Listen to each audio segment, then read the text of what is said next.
to have you make out your checks to my defense committee, but I'll be out of jail before you can write the check out. So.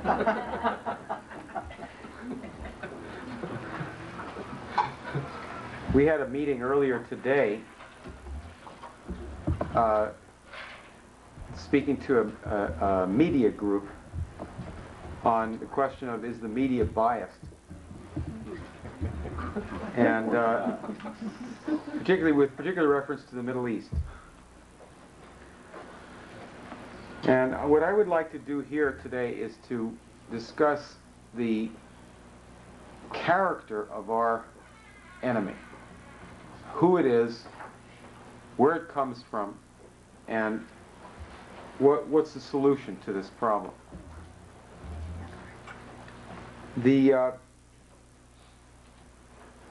agreement that is in the works between the government of Israel, particularly the foreign minister Peres, and Yasser Arafat, is essentially based on the idea that there should be economic development in that area. That is, that there needs to be strong construction of canals and power plants and railroads to build up industry and work in that region for the mutual benefit of all the people in that area. That's the basis, the real basis for these accords. And this, I'm not being chauvinistic when I say that this way of approaching a problem, such a terrible division, is a typically American way to approach the problem like that. And it's typically American, particularly if you go back a little bit in American history. And it's typically American, especially if you contrast it to what has been typically British, or the British Empire approach, which involves the division of people on the basis of race and nationality, the creation of wars in order to continue to maintain power. Now, it's difficult in our time of ignorance, in our time of acceptance of ignorance as being some sort of natural thing. People don't know any history, they don't feel they need to know any history, they don't know any science, they don't feel they need to know any science. This is a catastrophe, this ignorance in our country. It's difficult under these circumstances to bring up things, even if they're very important, and even talk about them. Like, for example, Britain. How are you going to talk about Britain in Southern California? Right? That's a problem, right? Even if you know that it's true and necessary that you talk about that. Really, I think that the most courageous thing that we have to do is to put on the agenda before people for discussion certain kinds of topics that are not on the agenda now, where the media defines the agenda for what's going to be discussed. It's not so much their slant on things. That's not even the problem. Most of the time, they're not discussing an area of a problem at all. It's just not, they don't report the news at all concerning this, let alone the history, the background, or any reasonable approach to it. So here you have this problem. In the Middle East, on February 25th, one or more people went into a holy shrine of the Jewish people, which was also a holy shrine of the Muslims, and systematically assassinated as many people as possible with automatic weapons fire while they were praying. That's what just happened. Hundreds of people were shot. How many died, I don't recall, but hundreds were shot. The killers in this atrocity were, of course, trying to break up the peace accords and destabilize the region. They were trying to rescue a certain type of British approach to things and subvert an alternative approach that could be of great value to the world. Now what we need to do is to understand who did that and what are they. If I say that this is the British doing that, you have to understand what that means. That's not just, I mean, it's not some sort of indirect thing that we're talking about here. It's not a slander or just a characterization.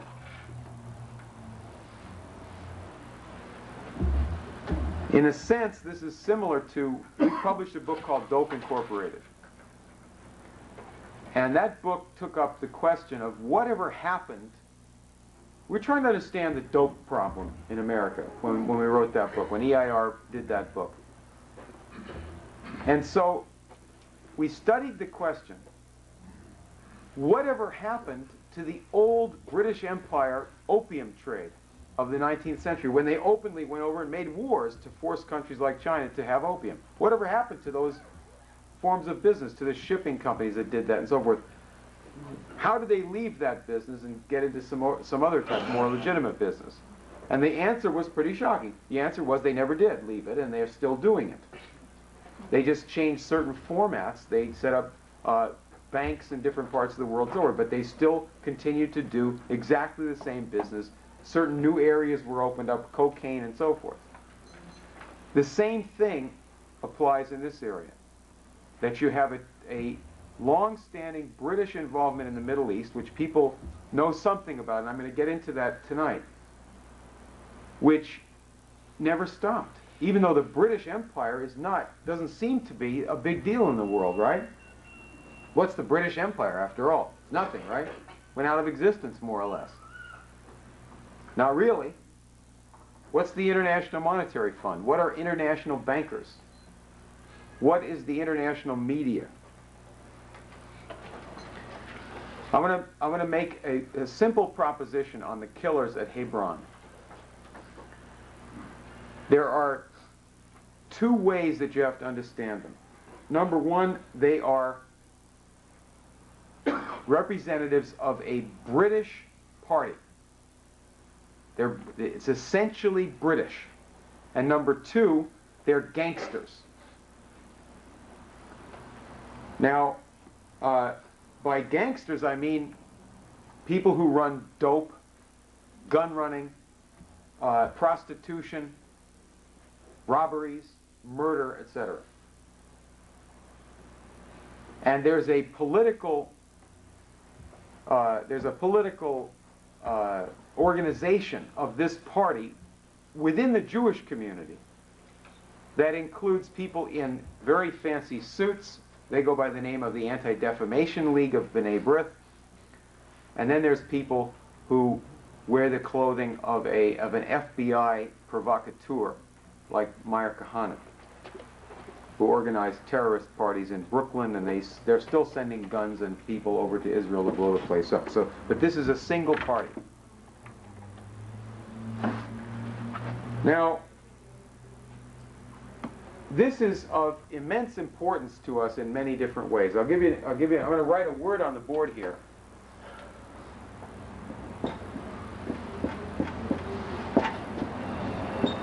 There's a company called the Hollinger Corporation,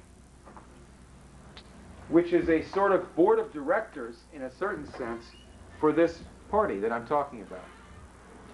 The Hollinger Corporation is a newspaper publishing company that owns many different newspapers and probably other types of media, but it's the newspapers that we're primarily concerned about here.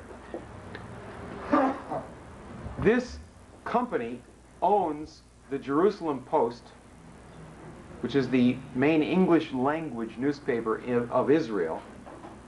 And that in Israel, the Jerusalem Post is the mouthpiece for the violent, terrorist, anti-Arab faction. Ariel Sharon, the former general, the enormously fat general. He speaks through the Jerusalem Post. It didn't used to be like that. It was more of a liberal media. Now they call it right-wing. But you're missing the point a little bit unless you see the Hollinger Corporation owns it. They also own the Telegraph in London. the Daily Telegraph. They also own the Chicago Sun-Times. They also own the Financial Post of Canada, like the Wall Street Journal of Canada, and they own about 80 other newspapers in the United States. This is actually a British and Canadian company. Now here's the board of some of the people on the board of directors. Peter Bronfman, who owns the real estate, who manages the real estate operations for the Bronfman family of Canada. Margaret Thatcher, Lord Carrington, and his partner, Henry Kissinger, from Kissinger Associates. David Brinkley, Lord Rothschild, William F. Buckley Jr., whose brother turned down our appeal, and so we have to go to, he's a judge in Washington. Paul Volcker, and Lord Wiedenfeld, who is the head of the Institute for Jewish Affairs in London, which is an Anti-Defamation League front operation over there. The London Daily Telegraph is the original source, and this corporation is the original source of the Whitewater affair. That is, these people from England and their representatives in Washington began to publish violent attacks on President Clinton at a certain point when he began to question certain British Empire approaches to things, particularly what was going on in Russia. He said maybe it's not so great that the IMF is saying that Russia should be stripped bare and people should starve and they should deliver all their worldly goods up to international financiers and gangsters. Maybe that won't work. He just questioned it a little bit. And remember, the chronology is very important, because what Clinton did around the same time as he and Gore both questioned this international liberal establishment program. Pretty wild, right, for Gore to question that? The world is interesting today, right? But it's Clinton first made that question. So he appointed Bobby Inman to be Secretary of Defense, who also questions some of these things, and Strobe Talbot to be Deputy Secretary of State. And Strobe Talbot had said, just before that, he was a special ambassador to Russia. He had said, maybe we need a little bit less shock and a little more therapy. Now, they were talking about the so-called shock therapy that this crowd has been hitting Russia with. And if you keep backing Russia into a corner by saying you should be poor and starve, that welcome to capitalism, all you're going to do is turn them into an enemy, and they've got H-bombs. You want a World War III? That's a good way to get it. Maybe that's not a good plan. He said maybe that's not a good plan. So all of a sudden, both Strobe Talbot and Bobby Inman were accused of what? Being anti-Israel. Didn't have anything to do with what they were talking about. It's not true either. But you get a sense, you begin to get a sense of the party that we're talking about. Now, when I say that we're talking about gangsters, this is not just using that word in some loose fashion. We're talking about, for example, Meyer Lansky.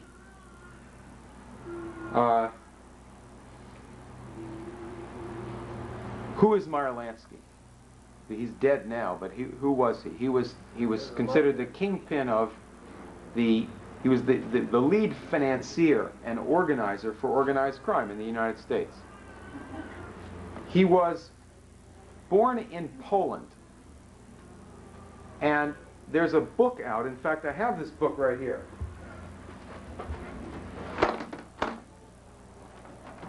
Did I bring it with me? There it is, around the floor. Here. Meyer Lansky. It's written by 3 Israelis. One of them is Yuri Dan. These people, the authors are Israeli journalists who are spokesmen for this party they're mouthpieces for Ariel Sharon and the violent, extreme, racist, anti-Arab faction in Israel. And what they say in this book, which is entirely favorable to Meyer Lansky, is that Lansky heard from his parents in Poland about anti-Jewish attacks that were going on all the time and learned that Jews should fight back against these attacks. So that therefore, because of these attacks, whatever somebody like Lansky does is really morally justified. And obviously they're using this to relate to what they're doing, but that's not the only thing. Because you begin to find out that they are closely related to Meyer Lansky in their activities. And you see little incidents. If you don't know anything more than is in this book, you might not quite figure it out. But, for example, when Ariel Sharon invaded Egypt in the 1967 war, Meyer Lansky's organization sent him a basket of champagne and cigars in Egypt. Meyer Lansky's organization. And that's in the book. What's that all about? Isn't that weird? A general in a war? And he was criticized for doing that, too. He had champagne and caviar and cigars from the Meyer Lansky organization in the middle of his war. Now, how is that related to what we have to deal with in politics? Well, it goes back, again, to this problem that you have, that the most important things that you have to discuss with people are things that they don't even think are relevant to anything. Give you an example. Any of you go to the movies, ever? Any of you ever watch television? If you consider the fact that Hollywood was set up and has been run by killers, by satanic killers, that is, people who murder again and again and again and again. They also set up Las Vegas as a coordinated operation. That after World War II, the British Special Operations Executive, that is the secret intelligence service of the British operating out of Canada and England, set up operations for the Lansky mob to launder drug money, to run things in the Caribbean, and to run gambling operations all over the country. And these people directly set up Las Vegas completely. They set up all the lottery operations in the country. Now this is taken on a professional look to it, with professional corporations involved, supposedly not related to these people. But this is the future of the United States. We're going to be doing nothing but gambling and entertainment. You have gambling, entertainment, sex, perversion, and sports, 25 hours a day, and no other industry. You don't have to do any other industry. The schools will train people to be workers in those industries, right? If this party predominates. The bootlegging, right? The gangsters, the American organized crime is entirely British. In the 1920s, under Prohibition, you have three principal figures setting that up on this end. One of them is Meyer Lansky, who's running operations with his underling, Lucky Luciano, and Al Capone and various people in different parts of the country, especially as you got towards about 1930, completely dominating that. Then you have the Bronfman family in Canada, and a guy named Arnold Rothstein, who's in high society and goes over to England, and all of those parts of it coordinate with the lords of England. Like General Haig, the head British general in World War I. His family runs Haig Scotch, and he's a partner with Bronfman. A direct partner, not a hidden partner. They're a company, 50-50, right? And the gangsters ran all of this under the complete control of Great Britain. Murder, hijacking, arson, constant murders. The amount of murders that were involved in setting up these different things. First, the so-called, bootlegging. But then you get into the post-bootlegging operations of these same channels of dope, smuggling, and gambling, and entertainment. All by the same group. And imagine if you say, let's legalize narcotics, that'll solve the problem. Well, how much are you going to legalize? You're going to legalize murder, legalize every element of this whole thing. That's not the solution to it. Now, where does this come from? What's the background of this arrangement?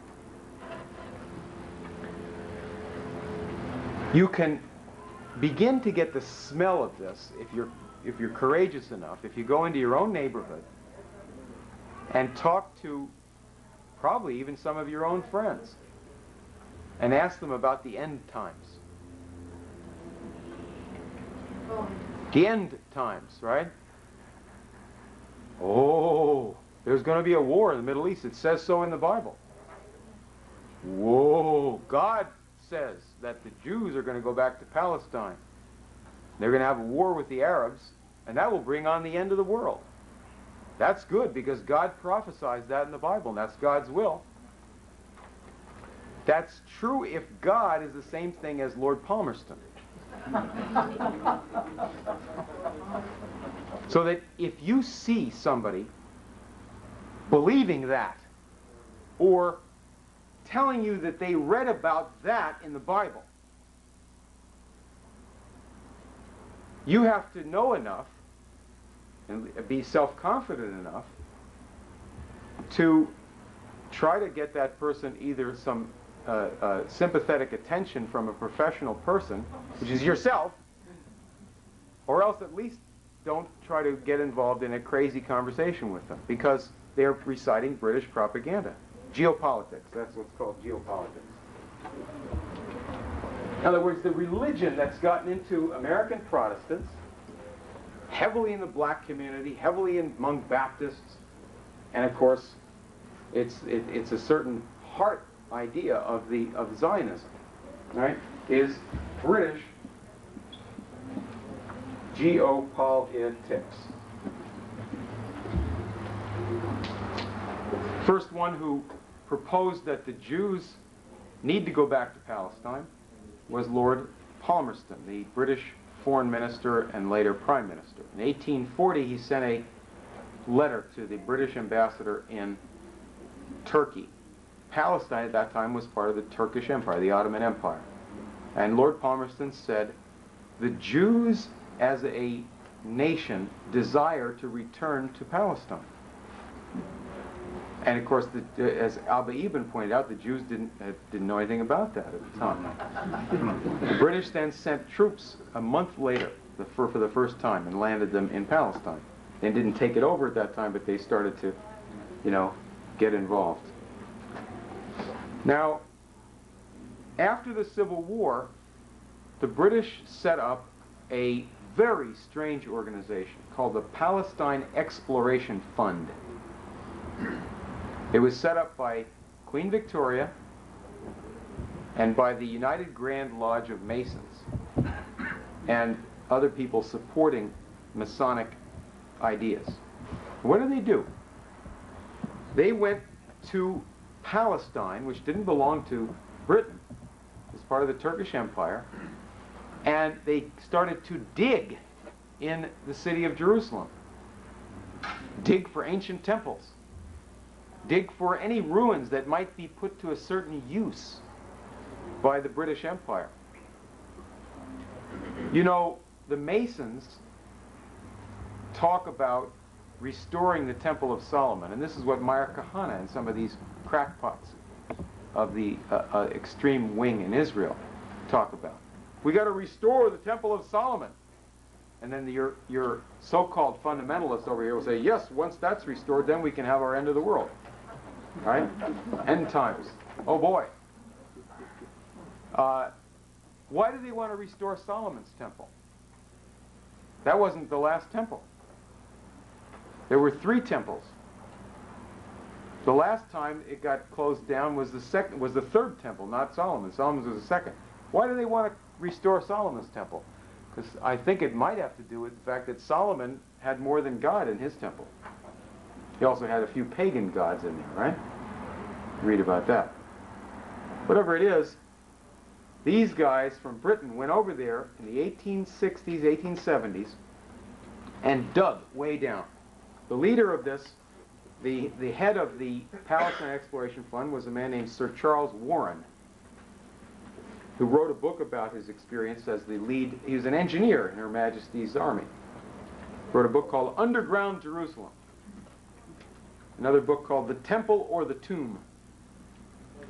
And he published a book in the 1870s about proposing the colonization of that section of the Ottoman Empire that the British called Palestine, in exchange for taking over Turkey's national debt, right? And he said, let this be done with the avowed intention of gradually introducing the Jew, pure and simple, who is eventually to occupy and govern this country. It is written over and over again in the Word of God. Israel are to return to their own land. It's a British Army guy saying this, right? Okay, so now, who is this fellow? This is Charles Warren. He goes back to England.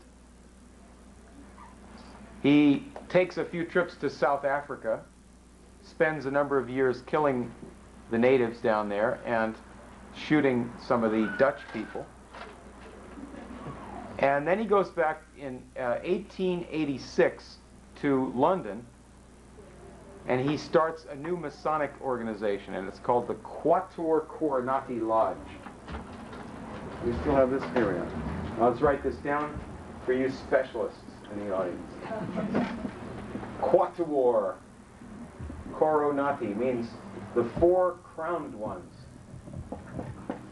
This is a research lodge of the Freemasons, the British Freemasons. By the way, when I say Freemason, I mean British Freemasons, because as of this point in time in the world today, there's nothing but British Freemasonry. There's Prince Hall Black Freemasonry in America, which is very quiet and is intimidated by these other guys. But among white people on the whole planet, with a minor exception in France, don't say Freemasonry, say British Freemasonry, okay? It's British. Anyway, this is a special lodge they set up. This guy was the head of it. He had another job at the same time. He was police commissioner in London. And it just happened at that time that the royal family had a little problem. The grandson of the Queen married the wrong person, see? And they wanted to cover that up, and she was hustled off to an insane asylum, and all the witnesses were killed. Cut up with Masonic signs all over them. And they said, oh, it's a lone assassin named Jack the Ripper. And it was nice to have a police commissioner who was also the head of this lodge, Quatuor Coronati. Also, they had the assistant coroner who's in this same little group. And he lost his job because there was a big uproar about that, but so what? He helped the royal family out, you know. This lodge went on to do very interesting things. They produced some new groups in the world. You've heard about some of these groups. One group that they controlled was called the Theosophists. Another group that they controlled was called Astrology. Astrology had been ended in Europe possibly hundreds of years before. There was some little bits of astrology that would float through France, etc., etc. But at least for 100 years, or much more than that, it was dead in France and Germany. And in the 1890s, the British reintroduced it into Germany and France. Why would they do that? Geopolitics. And these guys write about how they did it and how proud they are of introducing superstition into Europe. There was a group called the Order, capital O, Order of the Golden Dawn, that was organized by this little group in England, this research lodge, and who are the founders and promoters of Zionism also, right, in the sense of having actually undertaken this as a project. This group was later run by Aleister Crowley, is a pretty famous Satanist who came to Hollywood and helped start Hollywood early in this century. There was another, these guys were running Freemasonic and various occultist things in Turkey to shake things up in Turkey and prepare the way for the Messiah? I doubt it. Right? Prepare the way for British geopolitical games and control the route to India and so forth, right? It's a very strategic area, Israel, right? Palestine. Right between Europe, Asia, and Africa. So they had in Turkey all of these crazy false Muslim groups based on the Sufi tradition, run by the British. The B'nai Brith was there in great depth, run by the British. There was a guy who went down there to Turkey from Germany and became involved with these British organizations, became a Turkish Freemason there and astrologer named Sabattendorf. I don't know if I've spelled it correctly, but he became famous later. He went back to Germany and founded another sub-order of this thing called the Thule Society, which is the people who taught Adolf Hitler about the occult. All run by the British. Houston Stewart Chamberlain was there living in southern Germany and promoting, he married Wagner's daughter and was promoting Nazism for the British. All right, so this is what they were doing. Now, the chief Zionist in the period right after this, before you actually got somebody doing something about Zionism, was a man named Lawrence Oliphant. A very strange man who was in and out of America as a spy for the British. And he wrote a letter to the Foreign Secretary of England. Now this will get you right to your neighbor's problem. The end times? This is what he said. He said that he's a spy. He's a professional spy. His uncle is head of the East India Company. He's a personal spy for Lord Palmerston and then for other British governments. He came here and helped the Confederacy to try to break up the United States. He was all over the world doing these various revolutions and stuff. So he wrote to the Foreign Minister of England. He said that we have to set up a Palestine Development Company as the precursor for a Jewish state. This guy's not Jewish, right? He's a British aristocrat. He says most of the immigrants will probably consist of oppressed Jews from Romania and the south of Russia. He's writing this in 1878. He says, financing of this will be easy.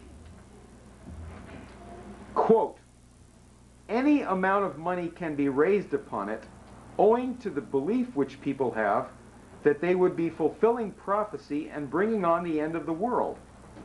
I don't know why they are so anxious for the latter event, but it makes the commercial speculation easy, as it is a combination of the financial and sentimental elements which will, I think, ensure success. And you thought that was your religion or your neighbor's religion. You didn't realize that it was this cheap operation by a bunch of British lunatics, right? Who say God said it. Isn't that amazing? In other words, they attribute a mass murder plan to God. And people buy it all over the place.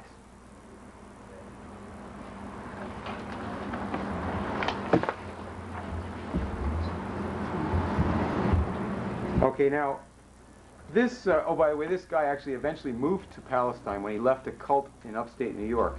He moved to Palestine, wrote books on why men and women should not have sexual relations, and eventually died of syphilis in Palestine.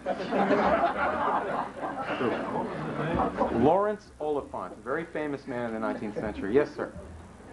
I have a question. So, would I be safe to say that the British also controlled the activities of the Crusaders fighting against the Muslims during the... No. You don't try to take the British back that far. The British problem only starts as we're talking about it now, around 1500, 1600. Because before that, there were other people. Like the British didn't start the slave trade or anything like that. England was a fine country in times past, and it got corrupted. But let's save that for later, okay? You can finish up this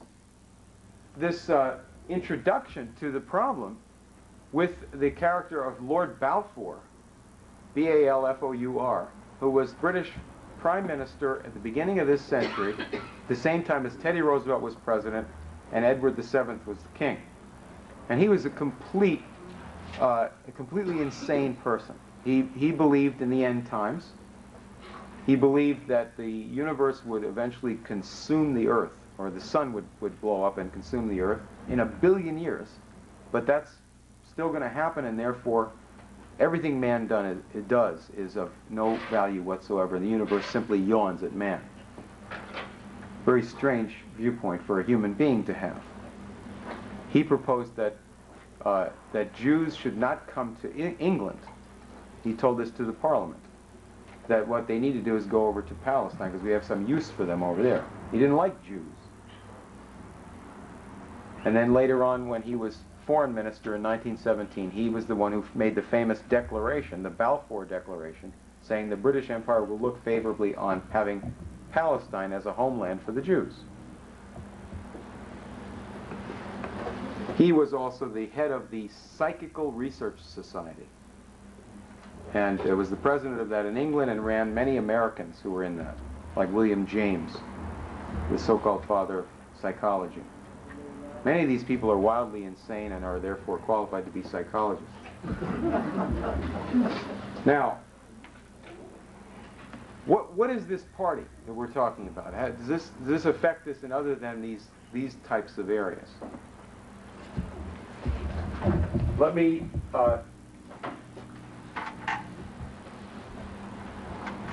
bring up some California problems. In 1974, 5, 6, I forget what year, there was a young student at Stanford University. He was 19 years old. He was from North Dakota. His name was Bruce Perry. And he had a lovely young wife, 19 years old, also from North Dakota. She's also a student at Stanford, and they're living in student housing for married couples. And one night, his wife was brutally murdered in the church at Stanford University, in the college chapel. It was a satanic ritual killing, and I'm not going to describe the details. It's very gruesome and disgusting. And the body was arranged in a ritual fashion and so forth. Everybody was totally shocked. The police went to this guy's house or apartment to inform him about the murder. He comes to the door and he's covered with blood. He said it was a nosebleed. And when they tested the blood, supposedly it was not his wife's blood type. The murder was never solved. This Bruce Perry went on to become a famous psychiatrist. He is the head of the Baylor University Medical Psychiatric Operations in Texas. He is a national spokesman for the theory that there is no such thing as satanic ritual crimes.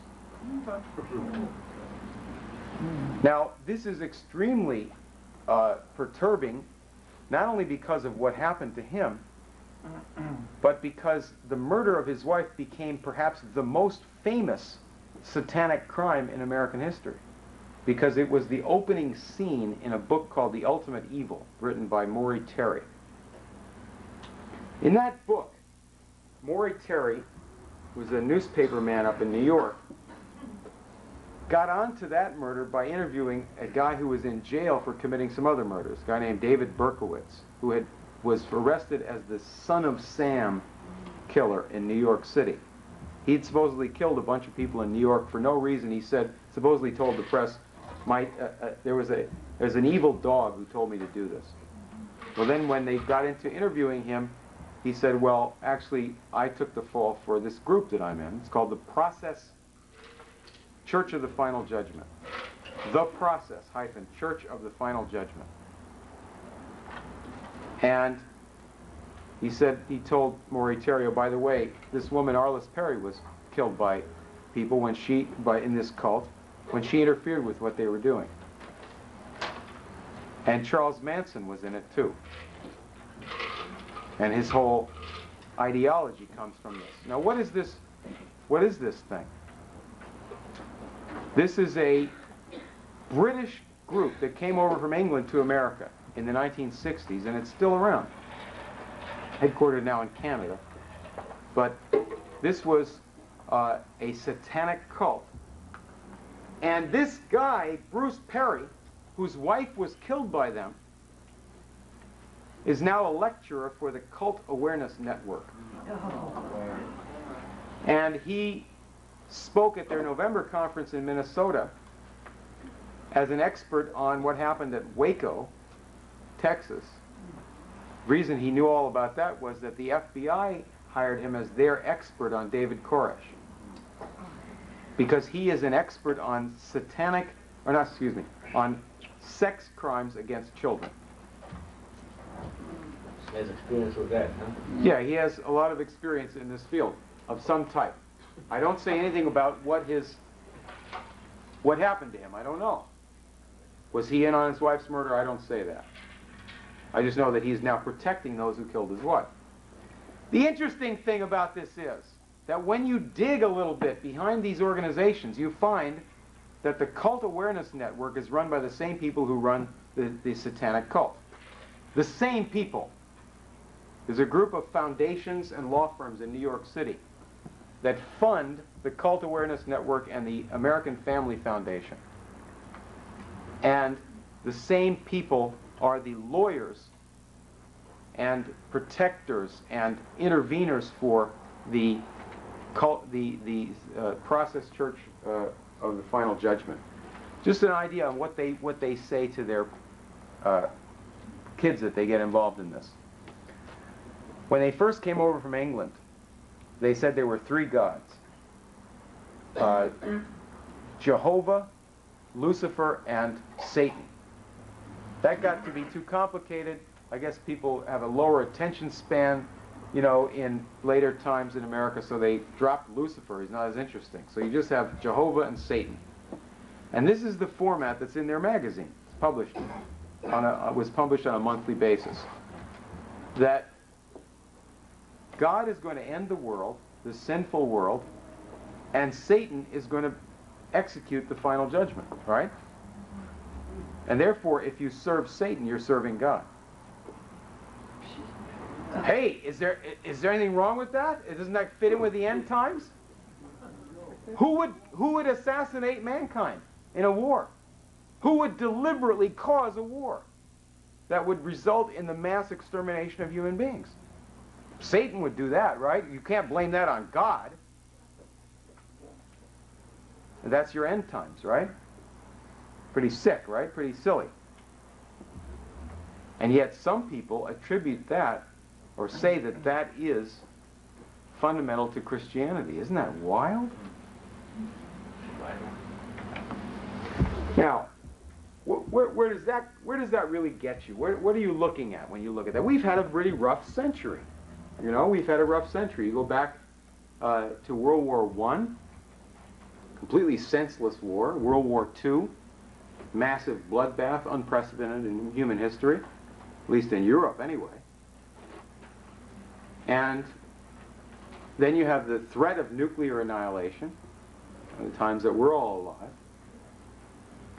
And a pretty dangerous time right now, right? With people running around murdering people in church or while they're praying, right, en masse, to try to provoke something. Let's see what this party has been doing in this. I would point your attention to a house, single house.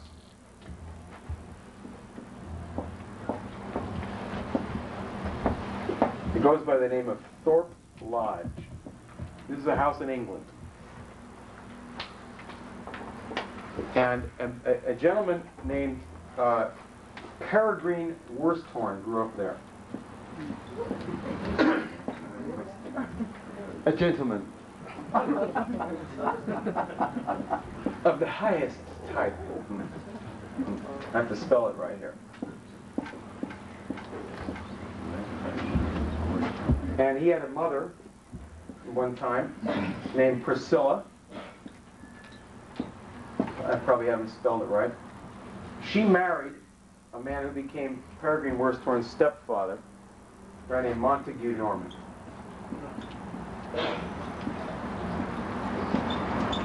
And this was his house. So this is where Worsthorne became a mature individual and so forth. Montague Norman is famous as being the head of the Bank of England for 24 years, from 1920 to 1944. Longer time than anyone else. Anybody else has just been head for 2 years.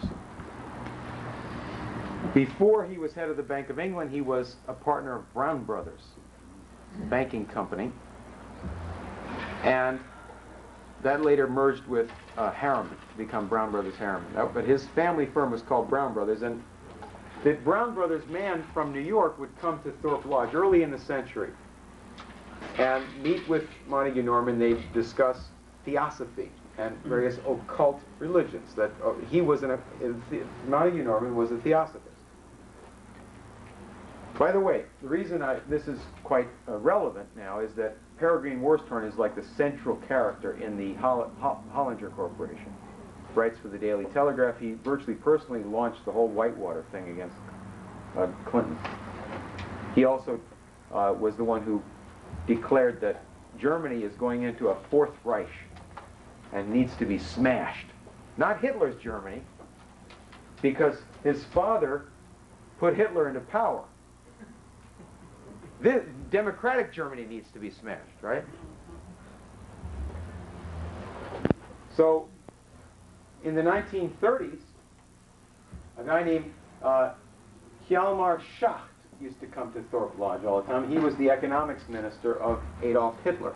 And he'd come to Thorpe Lodge, meet with Montague Norman, Daddy, and discuss the budget of Nazi Germany. Well, how are we going to carry on for the next 6 months in Nazi Germany? Oh, great master, head of the Bank of England, who runs all world finance, and who has given the Nazi German army all of our weapons, our tanks, and our machine guns, sold by British companies that you personally control, that you personally reorganized in the German marketplace until Hitler got to be sufficiently well armed that he could carry on. And of course, his family firm, Brown Brothers Harriman, Averell Harriman, George Bush's father, and other people, partners of that Anglo-American firm, paid the Nazis as they're coming up to becoming a power, the Nazi Party. So this is the pro-Hitler faction inside of England. There are people who don't appreciate Hitler in England. Montague Norman convinced the various people within the British government that they should go along with Hitler. So this is the fanatically pro-Hitler faction. Not pro-German, because he figured that Germany would be weaker under Hitler than a democratic Germany, which was considered to be a threat, because they might become a strong country, a stable country, allied with other strong countries like Russia, China, Italy, etc. Then what would happen if the whole world was a bunch of strong, independent countries? Why would you need international bankers to do any particular thing? All right? Why would they have any power? Well, why am I telling you all this? Just complete on this, on the question of the mental manipulations. In the 1930s, there was a group of foundations in New York City representing Rockefeller and Harriman. One of them is called the Macy Foundation, Josiah Macy, and a few other little firms in New York. And they're the ones that now control the funding of the Cult Awareness Network and the Process Church of the Final Judgment. In those days, they were sending money over to Germany and Austria to set up psychiatric institutes to preach race purification, various forms of racial extermination, and so forth. Money coming through this and from Rockefeller Foundation, all of it controlled by this guy. head of the Bank of England, was constantly coming back and forth to New York to coordinate this stuff. Now, there's a Jewish bank involved in this, the Warburgs, who coordinated the activities of Harriman and this firm in Germany. In this book, they describe, Lansky describes, because Lansky speaks in this book all the time. This is mainly quotes from Meyer Lansky, a great genius of organized crime. He says that in 1935 there was a judge in New York State, a prominent man in the Republican Party, who came to him and says, Meyer, we need to fight Nazism, and you're the man to do it. We're going to give you all the money and legal help that you need, and go fight the Nazis. Pretty weird, right? The head of organized crime?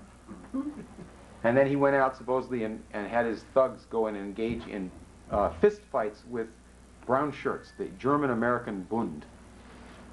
And they'd had fist fights. They got on the news. Well, the judge was a guy named Proskauer, and Proskauer was actually in the American Jewish Committee, and that was this party that we're talking about. In other words, these are the people. They made public statements attacking my father and others who were in the boycott against Nazi Germany. This is the pro-Hitler faction of finance, including the B'nai Brith and the American Jewish Committee. So these are the people who are supposedly paying Meyer Lansky to fight Nazism. But they didn't want Jews to fight Hitler. They didn't want boycotts against Hitler or anything like that, because they're working with the whole British party that's actually putting Hitler into power.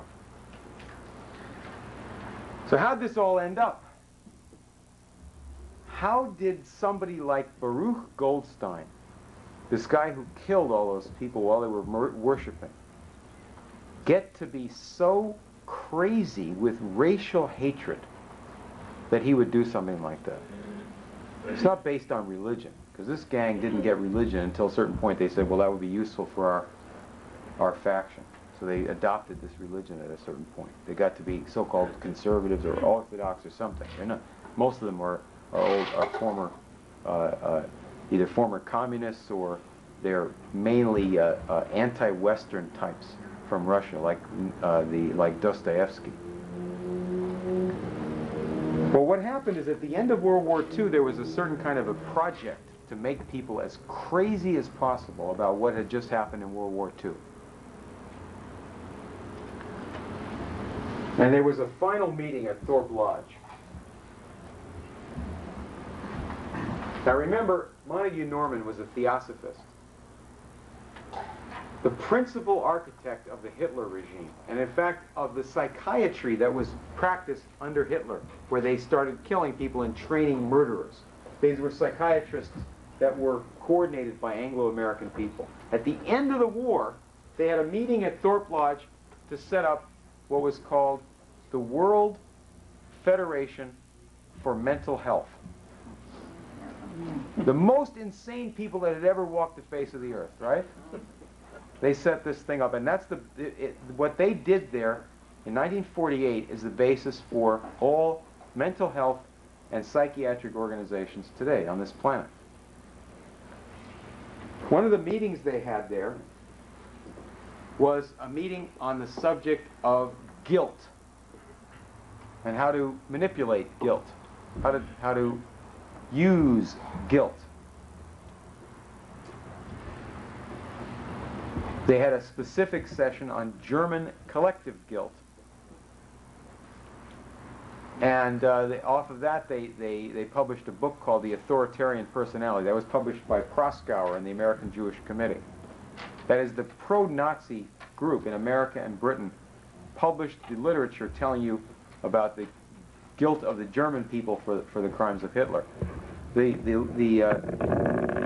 keynote speaker at that conference on German collective guilt was Margaret Mead.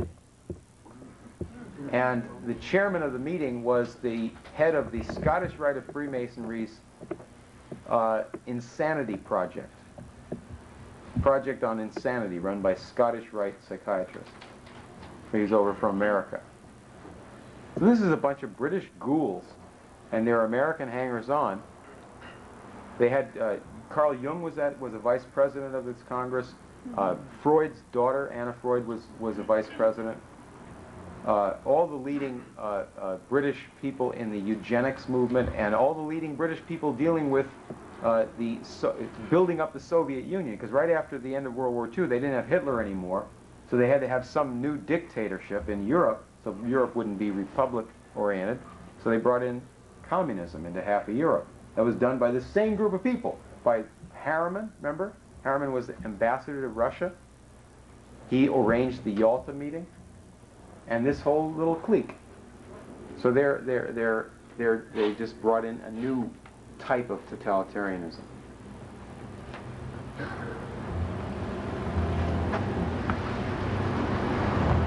Now, what we need, instead of this party running the world or running these terrifying games in the world, is what I said at the beginning was the American approach to these things. What Perez and Arafat are working on, or were working on before this massacre, which is the concept of massive economic and industrial development in that region. Now, can you put that on the table for discussion for people? Oh, well, that's not on the agenda. We're into something else today. We're into end times, we're into environmentalism, all these different concerns, right? Not the American system of economics of the 19th century. Who ever heard of that? Well, I'll give you a hint. Who heard of it? The Irish heard of it. There was a man named Arthur Griffith, who was the head of the Sinn Féin party, the Irish Nationalist Party, in 1920. And he died about 1922, I think, but he was actually president of Ireland for a little while. He was a real fighter. And he wrote a book about European affairs to try to educate Irish people about what's really going on in the world. And he said in this book, in our century now, he said that Henry Carey, who was Abraham Lincoln's economics teacher, created the modern American nation. And that Friedrich List, who was a friend of Carey and was involved with very obscure types, Friedrich List, a German, created modern Germany. This is this Irish leader in 1920. He also said that the British ran the French Revolution. Not the Illuminati, the British. Don't give me any Illuminati. How come the Illuminati didn't overthrow the British government if they're so interested in overthrowing governments and being communists and so forth? And he said that the British Secret Service paid the Free Trade Party in every country in the world to say their nonsense about free trade. The British prohibited imports of manufactured goods into England and dumped their trash on other countries to sell it and undermine their manufacturing in every other country while preaching free trade. Until at a certain point in the middle of the last century, certain countries in Europe wouldn't buy it. And so the British had to change the law in England just enough to convince the other people that free trade was on the agenda. And a lot of other things this Irish guy's writing about in our century. His name again, please? Arthur Griffith. You can find him in the Encyclopedia Britannica, but they won't write what he said. They'll just tell you that he existed and he was famous and president and so on and so forth. But gosh, people as long, not so long ago as 1920, still knew about these things. People in America today know something about the British. For example, they know that there are people in America called Anglophiles. And they have some pretty bad attitudes about things, race attitudes or aristocratic attitudes or anti-Christian attitudes or what have you. They don't necessarily put the one and the two together. They don't know today what people knew in the 19th century, or even if they see it, they don't want it to register because they say, well, how could I tell anybody else about this? So I read it and I forget about it. A simple fact that was known in the 19th century, that Adam Smith, the original of Michael Milken, who said that economics is just about getting rich. And that's all there is to it. You set up your system so that people can get rich who are able to, and that'll work out for the best. And that's all economics is about. But that in the 19th century, people knew that Adam Smith represented despotism, tyranny, reactionary politics, oligarchism, force, British Navy bombarding ports of people and so forth, and setting cities on fire like in China and so forth. That's what was known and understood in the 19th century, and that freedom had to do with having your own powerful government. Your government. Not owned by some foreign bank or some foreign power, but owned by your people, and it has its own bank, for example, like the Bank of the United States set up by Alexander Hamilton. This kind of an idea, in opposition to the British satanic idea about what man is all about, was understood in the 19th century, and it's forgotten about or excused from the memory today. So I would propose, now finally to conclude here, and then I'd like to have an interchange here, I would propose that the solution to this problem of the end times is not to destroy the world and to destroy mankind, as some people think God wants to do. Wrongly, because it's the British Empire that wants to do that, or that wants to talk about that. But rather, that we should do what God did at Sodom and Gomorrah, which is finish off this end times party.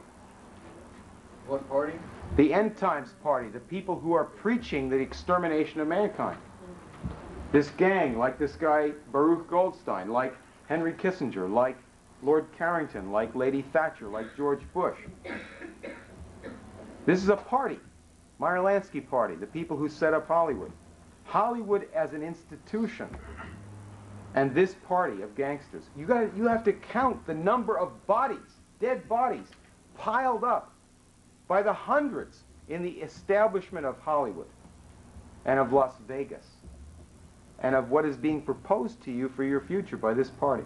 I would say instead that we go back, take a trip to Israel sometime, and you'll see by the Dead Sea, there's a little site, and you may see a sign, like a road sign or what have you, where Sodom and Gomorrah were. Now if you look down, as the bus comes over the ridge, you look down in the valley next to the Dead Sea, it looks like God smashed up this area real hard. Just look just like that. It's in the Great Rift Valley. The whole thing was shaken up all the way down to Africa. And in Hebrew, the words are Sodom and Gomorrah, which means closed and finished. And they don't mean the world. They're talking about those guys. We need to finish off this party, to close this party that we're talking about, so that mankind can live. What's the name of that party? What's the name of the party? Spell it. The British Empire. British, I'll be more specific. British empiricism. Empiricism. In other words, I mean, that's a very serious question. What is it? What's a way that you can identify this generally? Well, you can identify this in many fields. It's not just a group. It's a way of thinking also. Up until about 1815, Sir Isaac Newton was considered to be a fraud. Cheap. He's called an empiricist. Right? That used to be another word for atheism. If you were an empiricist, that meant that you didn't even pay any attention to any deeper cause of anything than what you saw or perceived with your senses. And so you're obviously a charlatan in science. But after that period, when you have these characters taking over our universities, and you have the proliferation of British Freemasonry and various forms of corruption in culture, you have all kinds of things presented to people as if they were scientific and great, until in the 20th century it becomes totally laughable and people are embarrassed to even talk about these things. For example, Picasso becomes a great artist at a certain point. He actually was a decent second-rate artist at a certain young age, and then he started making these crazy things on the paper and was promoted by these guys, these oligarchs, these British characters. It's music the same way. Do you ever hear so-called modern serious music? Completely insane, deliberately insulting to the human mind, to human emotions, so forth. And they say it as if it were the same category of event as Beethoven. Not to speak of, you know, satanic rock music. In every field, particularly in physical science, in the sciences of physics and other areas, completely degenerate, laughable activities in the 20th century are promoted as if they were serious. And then, of course, you have the British empiricist line that's drawn that says that science and religion must be always separated from one another, whereas the classical scientists, the ones who made all the great discoveries, were always deeply religious people. So, British empiricism, this way of saying that you should take a cheap view of the world. Life is cheap. Labor should be cheap. Don't spend too much time and effort on doing philosophy when you're going to deal with science. Just pick up what the senses say and publish something. And kill the scientists who are deeper thinkers or destroy their reputations. That's British empiricism. And the correlative for that in politics is this party. You have the specific group that's involved in the Hebron massacre. You have two political parties in Israel that were just banned by the Israeli government. One's called the Schacht party, and the other one is called Kahana Lives, or Kahana Chai, after Meir Kahana. And the Prime Minister of England, of Israel, when they banned these parties of the terrorists, of the Jewish terrorists, they said that the problem primarily of these groups is in the United States, is in New York, in Brooklyn. And they wish that the U.S. government would do something about these people. There's thousands and thousands of people like this in Brooklyn, with machine guns. They get their money from gangster activities, the diamond trade and dope smuggling. They're political provocateurs, and they're deep, deep racists. And the Prime Minister of Israel said, Judaism spits on these people. Pretty strong language, right? Well, if he says that, at least what we can do is investigate these people and say, let's try to clean up this party. In the business world, this party is represented by, and in the political world, in the more respectable so-called political world, this party is represented by the Anti-Defamation League, ADL. And if you want to clean up this party, you have to close down the ADL.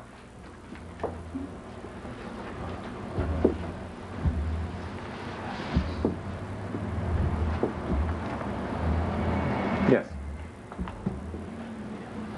So are you saying that these secret societies have been creating these institutions all over the world to create illusions, to mislead man on a global basis, to keep different people fighting each other instead of looking at the real source? No, I'm not saying that at all. I'm saying something much more specific than that. What you just said is what you can pick up from 1,000 different conspiracy buffs, 1,000 different little newspapers, 1,000 different Freemasonic organizations, most of them who are doing exactly what we're talking about. What I say is the following, that for the last 500 years, we'll just limit it to that, there are two opposing ways of looking at mankind and two opposing ways of organizing the affairs of the people. One way is most strongly exemplified by the British Empire. They do things in one way. The other way is the American Revolution and the Union side in the Civil War. Everything that you have been taught in recent times is to try to avoid looking at the world that way. The British Empire, at the time of the American Revolution, what kind of business were they in? What did they do? What was their economic activity of the British Empire? Trade. They were trade. They talked about trade. They had ships that would bring things from one place to another. They were also in the insurance business. What did they sell? Well, one thing that they sold was slaves, black slaves. They had a company called the Royal African Company. It was founded by the Duke of York, and they used to brand the slaves D.Y. They also got into opium sales, and that became bigger later on. But they were doing that already at the time of the American Revolution. They would also corner the market in certain commodities and take them from somebody cheap and sell them at a higher price somewhere else by somehow rigging something the best that they could. And that was their whole mode of operations. In other words, forms of criminal activities. Now, sometimes today, you'll get some crackpot who will say, you can't judge people in those days by today's standards. Why not? Today's standards are a lot worse than they were then. What are you talking about? These guys run the place now more than they did then. At least then we had a fight against that. Because in those days, they were looked on as criminal. Nobody ever thought the slave trade was a decent thing to do. It was a criminal activity. Everybody knew that. That was one side. Now, I want this to be crystal clear so there's no way to escape from it, okay? There was a revolution against that in the colonies. Who were the leaders of that revolution? Well, according to the communists, according to Jefferson Davis, and according to the British, all three of whom say exactly the same thing, the leaders of the American Revolution were a bunch of slave owners and slave traders, right? All of the Southern secessionists, the Communist Party, and the British Empire all say exactly the same thing. And it's picked up on a lot of popular radio stations and so forth, and a lot of rap artists and so forth. The American Revolution was led by slave owners and slave traders. Okay. Supposing that's not true, then what? Then you've got a real bad problem on your hands, don't you? You've got a real bad problem. You might have to pay attention to history. It might mean something to you, instead of just being a big ripoff. Oh, well, we don't have to learn anything about history because it's just a big ripoff. The world is a big ripoff. Don't you know Satan runs the world? No, Satan doesn't run the world. God runs the world. Who's God? Which God?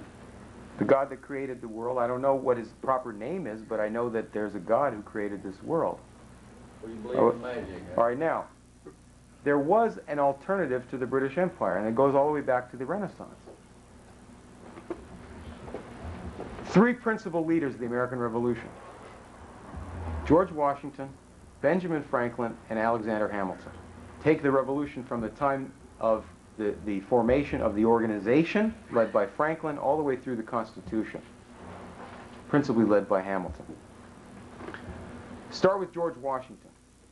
George Washington, and these are the three principal leaders of the organization of our country at the beginning. The war against England, and the creation of a national government. Start with George Washington, the most important Southern politician we've ever had. Right? Don't tell me about Jefferson Davis. George Washington is the most important Southern politician. Anybody who says the Confederacy represents the South is coming from the standpoint of British Freemasonry. George Washington, you couldn't get more Southern. He inherited a slave plantation, right? Born in the South, born in Virginia. What did he dedicate himself to do? To undermine and replace a worldwide British system of slavery. The whole world was a slave system in the British Empire way of thinking. What was his idea? He said, instead of having the cheapest possible labor and the cheapest possible raw materials that we grab from somewhere and sell somewhere else, and that's what we were supposed to do according to Adam Smith, what George Washington said is, let us have canals. He personally did the route for the Erie Canal. He led the fight for a canal out to the Ohio. He said, let us grow corn and wheat. Let us have fisheries. Let us have roads. Let us build industry. And let us have a war against the British Empire, because we've got to have a modern society. His farewell address was an address against listening to intriguers who would want to have secession. Okay, that's George Washington. Benjamin Franklin and Alexander Hamilton, the two of them, were the originators of the Anti-Slavery Society in the United States. Alexander Hamilton, born in the West Indies, the son of unmarried parents, not an aristocrat, possibly of black ancestry, came to America and had a program for opposing the British world slave system. Because he hated slavery. He saw it all around him in the Caribbean. And he did something that the British never forgave him for, never forgave America for. He set up a national bank of our country. A bank of the Republic. The Bank of the United States, which he personally controlled as Treasury Secretary for Washington. And what's the idea of that? Well, if there are international bankers that charge 10, 20% interest, no problem. You have your own bank that charges 3% and gets loans out to people who want to build industry and farming. And what's the purpose of industry, according to Alexander Hamilton? And this gets back, again, to the fight with these guys. What's the purpose of having industry and industrial development and technological progress? As he defined it in his report on manufactures, he said, the purpose of having this industrial development is to have the human mind improved. Because if we live in a natural society, that is a peasant society, where people keep their place in nature and their place vis-a-vis the aristocrats, then each man is an idiot. Each man is maintained as an idiot by his superiors. So therefore, how do you change that? By having variegated, various, thriving, constantly new industries of a powerful industrial type with hundreds and thousands and millions of companies and private farms. And you do that in a country that gets power from that, and you have many countries that have power. And any country can do that and have their own national bank. And therefore not have international bankers dictating to that country. That's the basis for nationalism of a positive type. Now, if anybody says that these people were the slave party or slave owners, and that defines them, not only is it a lie, but it's coming from the British, who were the inventors, at least in our modern times, of the slave system. Yeah. Getting back to the national bank system, I was talking to someone about that today. How long, like, say you make the conversion, all right? Get rid of the IMF type of institutions, and you start making sovereignty out of all these countries in the world, right, with their own national banking. How long would a transformation of that kind of process take for, like, say, a country like Russia, for instance, or Africa? If you wanted to implement that after, you know, people accepted it and said, well, now let's do this national banking for Africa. Well, LaRouche had a question similar to that at the conference in Virginia, right after he got out of jail. He said, supposing I were elected president, I wouldn't have to even take office, and half of this would be accomplished. Because people all over the world are sitting there with wet diapers, fearing what's going to happen to them if they take action that they should take to defend their country. People are getting assassinated and having their governments overthrown just about every day for trying to do something for their own country. I'll give you an example. Somalia, that we sent our troops there to help feed people.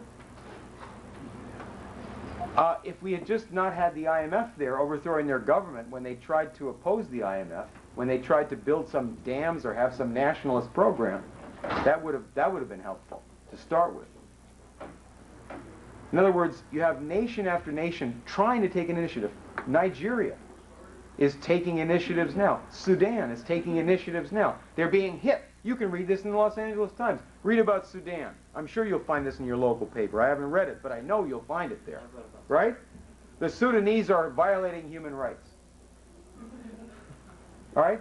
Well, what are they doing? Well, they had Helga LaRouche there speaking, addressing a conference. That's a big violation of human rights right there, obviously, right? Malaysia. This is a terrible violator of human rights, right? They have a harsh, feudalistic dictatorship. They also have all the national leaders subscribe to EIR. That's a terrible violation of human rights right there. Russia.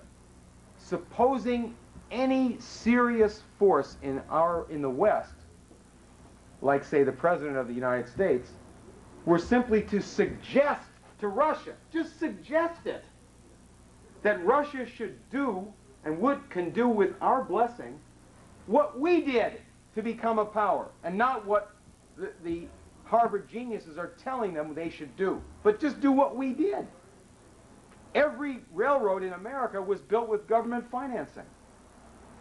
Not just Lincoln's railroads, the national railroads, they were built with federal government money straight out. But the local railroads all over the country, cities and states would finance them. That wasn't the most efficient way to do it. It wasn't communism. That was the American system. You had a partnership, public and private. How come we have steel mills in America? We didn't have them before Lincoln. Why did we suddenly start building steel mills? Because we used to buy cheap British steel. The government put a 50% tariff in. Abraham Lincoln's government. How come we have so many private farms? Whereas a lot of countries, you either have communist collectivism or you have big landowners and only a few, the little guy has almost nothing. How come we have so many private farms? Family farms, or we used to. How do we get that? You had a strategy by people who at various times got themselves in power in our government, like Henry Clay or Alexander Hamilton or Abraham Lincoln, some other people. And their strategy was, let's make sure that the price of federal land that's sold to families for a farm is just the right price so that individual family farmers can afford to get it and big corporations won't buy it all up. Lincoln thought that wasn't going fast enough, so he said, let's just give it to them. If you are a private person, 21 years of age or older, or the head of a family, you get a quarter square mile of land for free. And we'll loan you the money to make sure you can build a house on it. That was the American system. We had hundreds of thousands of farms set up that way, and millions of farms set up in similar ways. In fact, predominantly black regimes in South Carolina and Mississippi and elsewhere after the Civil War, run by black people, had similar programs for white and black in those states before they were killed off by the Ku Klux Klan. That's the American system. That's how we built up our country. Anything modern here comes from that approach. We tried to do some of that in the 20th century too. We had the TVA, we had the Kennedy space program, we have public airports and so forth and so on. Not communism, but the government has a certain role to play. Your nation has a certain role to play. It's the idea of a nation. All we have to do is just suggest, and that's what Clinton just began to question the opposite thing a little bit, and he got slammed. And all the Republicans jump on the bandwagon, right? But if you have this proposal on the table, as LaRouche has been making ever since, right? Going back to 1975 when he went to Iraq. at the invitation of the ruling party there and proposed Arab-Israeli cooperation on the basis of massive industrialization in the Middle East, and Kissinger slammed him and threatened murder to anybody who went along with it. That just has to be put on the agenda. And what, as Martin Luther King said, you have to never let them rest. And that's the way you win. You go after the enemy, these guys, never let them rest, and put the real agenda on the table, and you win. That's what has to be done, yes. Yes. One point of clarification I'd like you to comment on, if you would, please. To see if I understood what you were saying at one point when you talked about 2 or 3 times, approximately, I got the impression you were equating as to one point British teachings here about end time stuff, and the word fundamentalism was used about end time teaching. You know, about both of those need to be squashed. But actually, fundamentalism teaches 100% opposite. They teach that Christ comes back to stop man from destroying himself and sets up a millennial reign for 1,000 years, which cannot be a destroyed earth. And so it's just the opposite. That is fundamentalism on one of its proponents. No, I mean, terminology aside, what he's saying is true. That this so-called end times doctrine of the Masons and of the British Empire has nothing to do with Christianity. That people who believe in a second coming of Christ, based on the teachings of the founders of the Christian faith, have a different viewpoint, and it's also part of the Jewish faith. They claim that the Messiah hasn't come yet, but the concept of a future time when mankind will have a better life, based on a Messiah, based on God's grace to mankind, is the opposite. Is clearly the opposite from somebody who's saying that God is going to destroy humanity, really from the standpoint that God hates mankind and thinks that mankind is not worth having. There's obviously, it's clearly a completely opposite concept. Yes? Getting back to slavery, where did the Dutch slave traders figure into this? You know, for the literature that's commonly available, I mean, the Dutch slave traders got here before Columbus. And it's always Dutch, Dutch, Dutch, Dutch. Actually, you had just to illustrate that, you had in New York State had significant slavery as a colonial state, and I think even a little bit after the Revolution too. This was Dutch. It was the Dutch influence even after the British were there. Their depot for the slaves was Curacao, and much of the Caribbean was under this Dutch influence. There was a lot of Jews that had fled from Spain or had been kicked out of Spain and Portugal, and had gotten somehow into the Dutch Empire and were in this slave trade. They were carrying out the Kabbalistic religion. But both Holland and England were actually latecomers in this trade. They did not invent the slave trade. The slave trade originates long before there are any blacks in the slave trade. That is, the European trade in slaves starts off with the Roman Empire, with various types of large slave operations. And then you have the Venetians, the city of Venice, which is entirely based on occultism and the slave trade, set up by people who were in the slave trade in Rome going to Venice. Venice, Italy, is in many respects the originator of the British Empire, what we're talking about tonight. And they're also the originator of many of these concepts of the so-called secret societies. That is, their idea of trade and of business is to have the cheapest possible labor, to have weak governments everywhere, constantly infiltrated by their agents, and to run the world on the basis of banking, secret agreements, and secret government. There's never any constitution or any transparent government. These people in Venice, at a certain point, lost the physical power of their empire, very similar to Britain later on. And so what they did at a certain point was to send Venetian bankers, diplomats, and various types of Venetian agents into Holland and England, and eventually took complete power in those countries. Set up companies in Holland and England modeled on what the Venice slave traders did. The East India Company of both England and Holland, and the West Indies Company of Holland, slave traders and looters of Asia, which is what had been done by the Venetians, but also the black slave trade, because Venice was the first European power to do that. 5 years after Columbus got here, in 1497, 5 years after he first landed in the Western Hemisphere, Venetian merchants made an official arrangement with the King of Spain to begin sending black slaves from Africa, 5,000 a year, into the New World. So hardly any white people had settled down anywhere. And there you have to understand why they did that. If you think it's just economics, you are missing the whole point of this.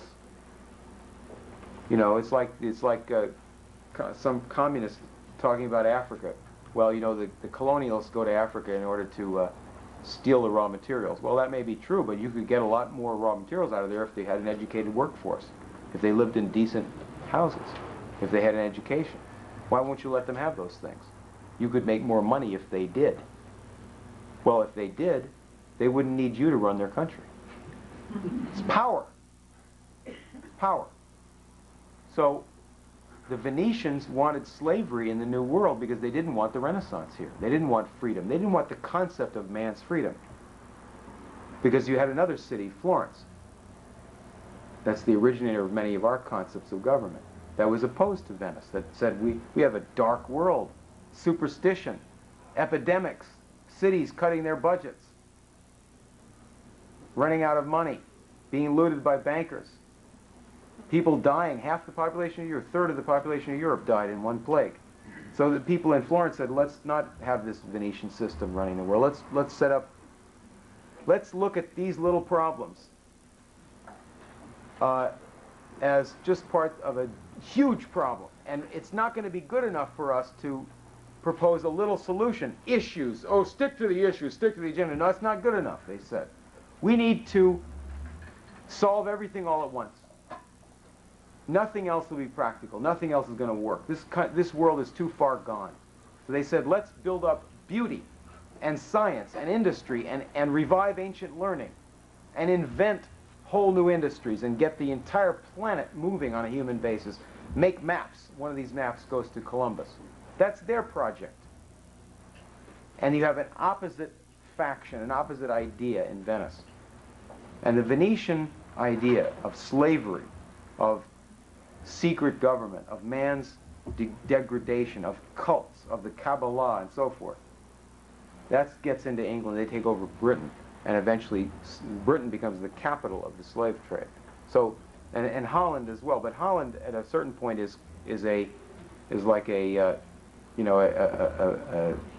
minor partner of Great Britain under Britain's power. Yes, sir. I just want to ask a somewhat of a trivial one. One of the things I had kicked back to me when I was talking about Alexander Hamilton was that he, during his time, after the Continental Congress had put out script and so forth, he and his cronies had gone out and surreptitiously and deceptively bought up a lot of this script for nickels on the dollar's worth when they knew in advance that it was going to be redeemed in full value.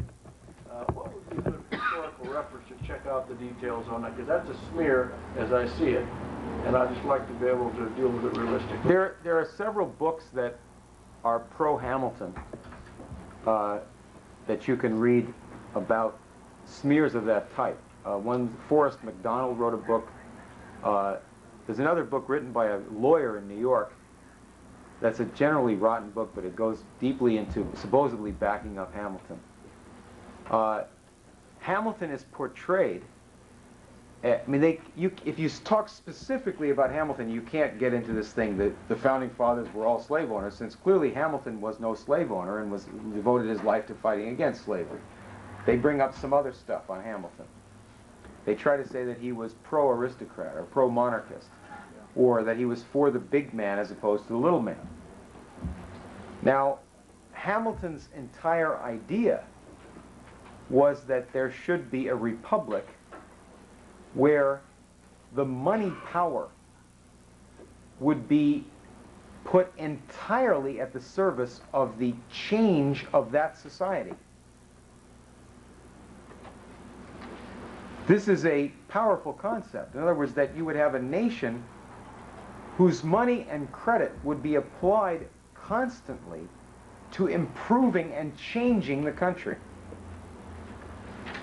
And he said that we have to have credit that people have some faith in. The government has to pay its debts. We have to honor debts. The thing is that the government has to be owned by the republic and not by some private operators. Because if it's owned by some private operators, they're going to get the government into $10 trillion of debts owed to them for no good reason. He said that debt is a fine thing if you use the credit for the purpose of the development of the country and not for some other purpose. So you have the populists today who make this horrible, horrible mistake of choosing the wrong side in the dispute between Jefferson and Hamilton. And in making that choice, they don't do it like Lincoln did. They choose the British side of this debate, that is Jefferson's economics, instead of Hamilton's. Whereas what Lincoln did was he said, Jefferson, as a young man, wrote the Declaration of Independence, or worked on the draft of it. That was good. That was against British tyranny and for the rights of man. And then, in terms of economics, you've got to go with Hamilton. That's the right way to look at things.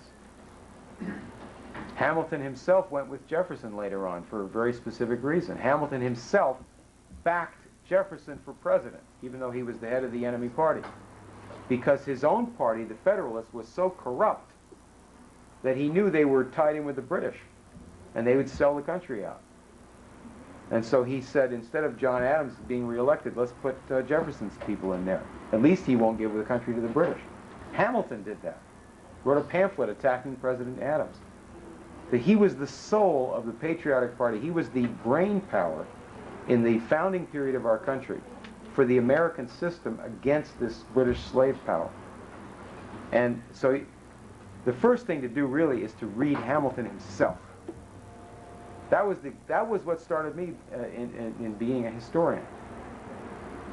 And this has happened to a lot of people, is that they will read a book about something and they'll form some conclusion about it, and then all of a sudden they will read the original guy and they'll find out that this person has some brains and he actually speaks to you today, and he speaks in a completely different way than they told you about.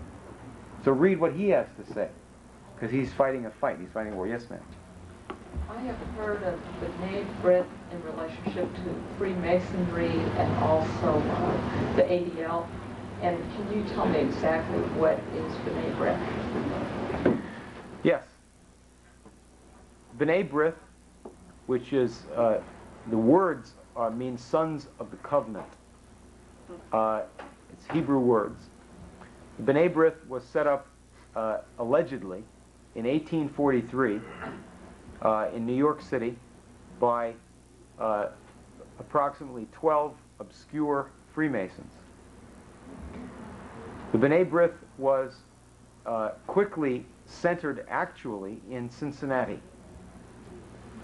in the 1850s. And its virtual sole preoccupation was a very small organization. By the time of the Civil War, it had about between 1,000 and 1,500 members in America. Its preoccupation was to build up the party that was trying to break up the United States. They ran various southern and northern, which were called Copperhead, political operations. And we've written a lot about this. I don't want to go into a whole lot of detail on that. But these people, even though most of the Jewish people in America were living in the North, especially after immigrants came in from Germany, and most of the Jewish people in the Civil War were pro-Union, the B'nai Brith was entirely pro-Confederate. And many of its leaders were arrested by the United States as Confederate spies during the American Civil War, including the head of the B'nai Brith operation in Washington, D.C., Simon Wolf. He was arrested almost immediately upon coming to Washington by the head of Lincoln's Secret Service. Later on, he was a close friend of John Wilkes Booth, and the day that Lincoln was assassinated, he went drinking with John Wilkes Booth, and they supposedly talked about John Wilkes Booth's personal problems, and a few hours later, Wilkes Booth killed Lincoln.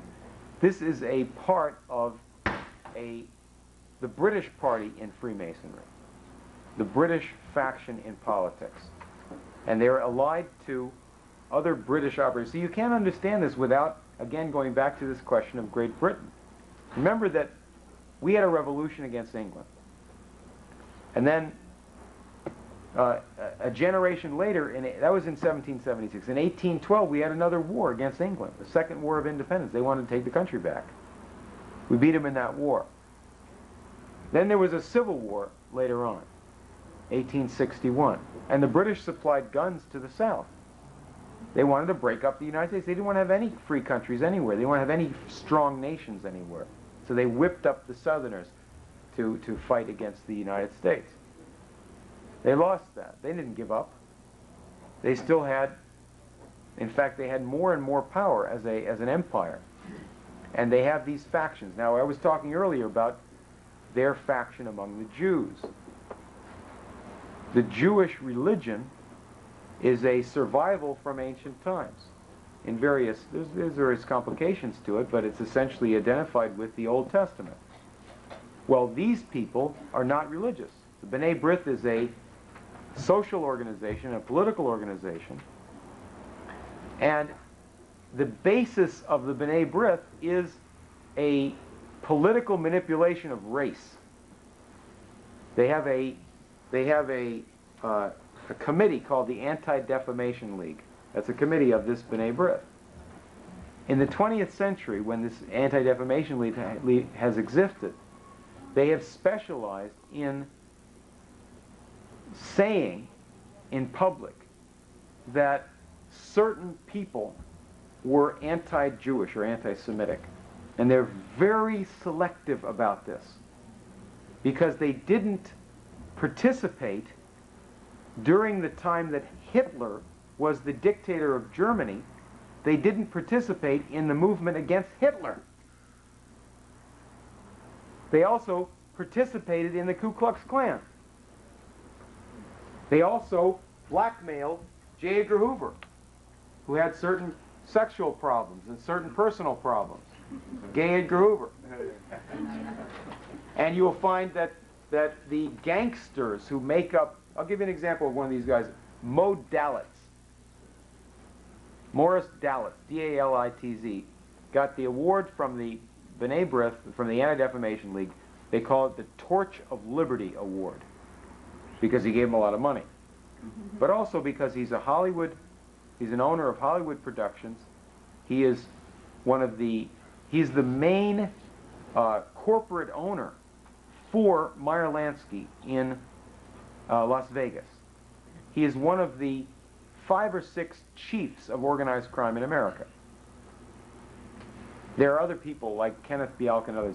Organized crime of the Meyer Lansky faction, that is Jewish organized crime, is represented in the political world by this Anti-Defamation League. Now, what is their religion? See, this is where you get down to the brass tacks of the thing. In New York City, they had a chancellor of schools recently driven out of office by the voters and the parents because he was promoting something called the Rainbow Curriculum. Sounds vaguely like Jesse Jackson's Rainbow Coalition, right? Good liberal mishmash, right? Well, this Rainbow Curriculum promoted the idea that the children should be taught to be comfortable with homosexuals, with adult homosexuals. And the parents thought this was not a good idea. A lot of the people promoting that were members of the North American Man-Boy Love Association, who were pederasts. The Anti-Defamation League fought for that curriculum, helped to produce that curriculum, and fought against the people who didn't like it, including Jews, Christians, and others in New York City. Now, what's the religious basis for them doing that? Well, you have to understand what they represent. In the real world, they represent what I've been talking about tonight. These are thugs representing this traditional party of criminal activities associated with the British Empire. You've had this throughout time immemorial. You've had people who are associated with crime and who would say that they have something to do with religion, but they represent something different than that. You cannot understand these things without studying their history, and you have to ask the certain theological and other questions about them, certainly, but you have to see what they do in the real world, and they are the party of organized crime in the United States. Yes, in the back. Yeah, you touched on Hollywood's role in connection with the British. Yes. I just want you to kind of elaborate on what role does Hollywood play in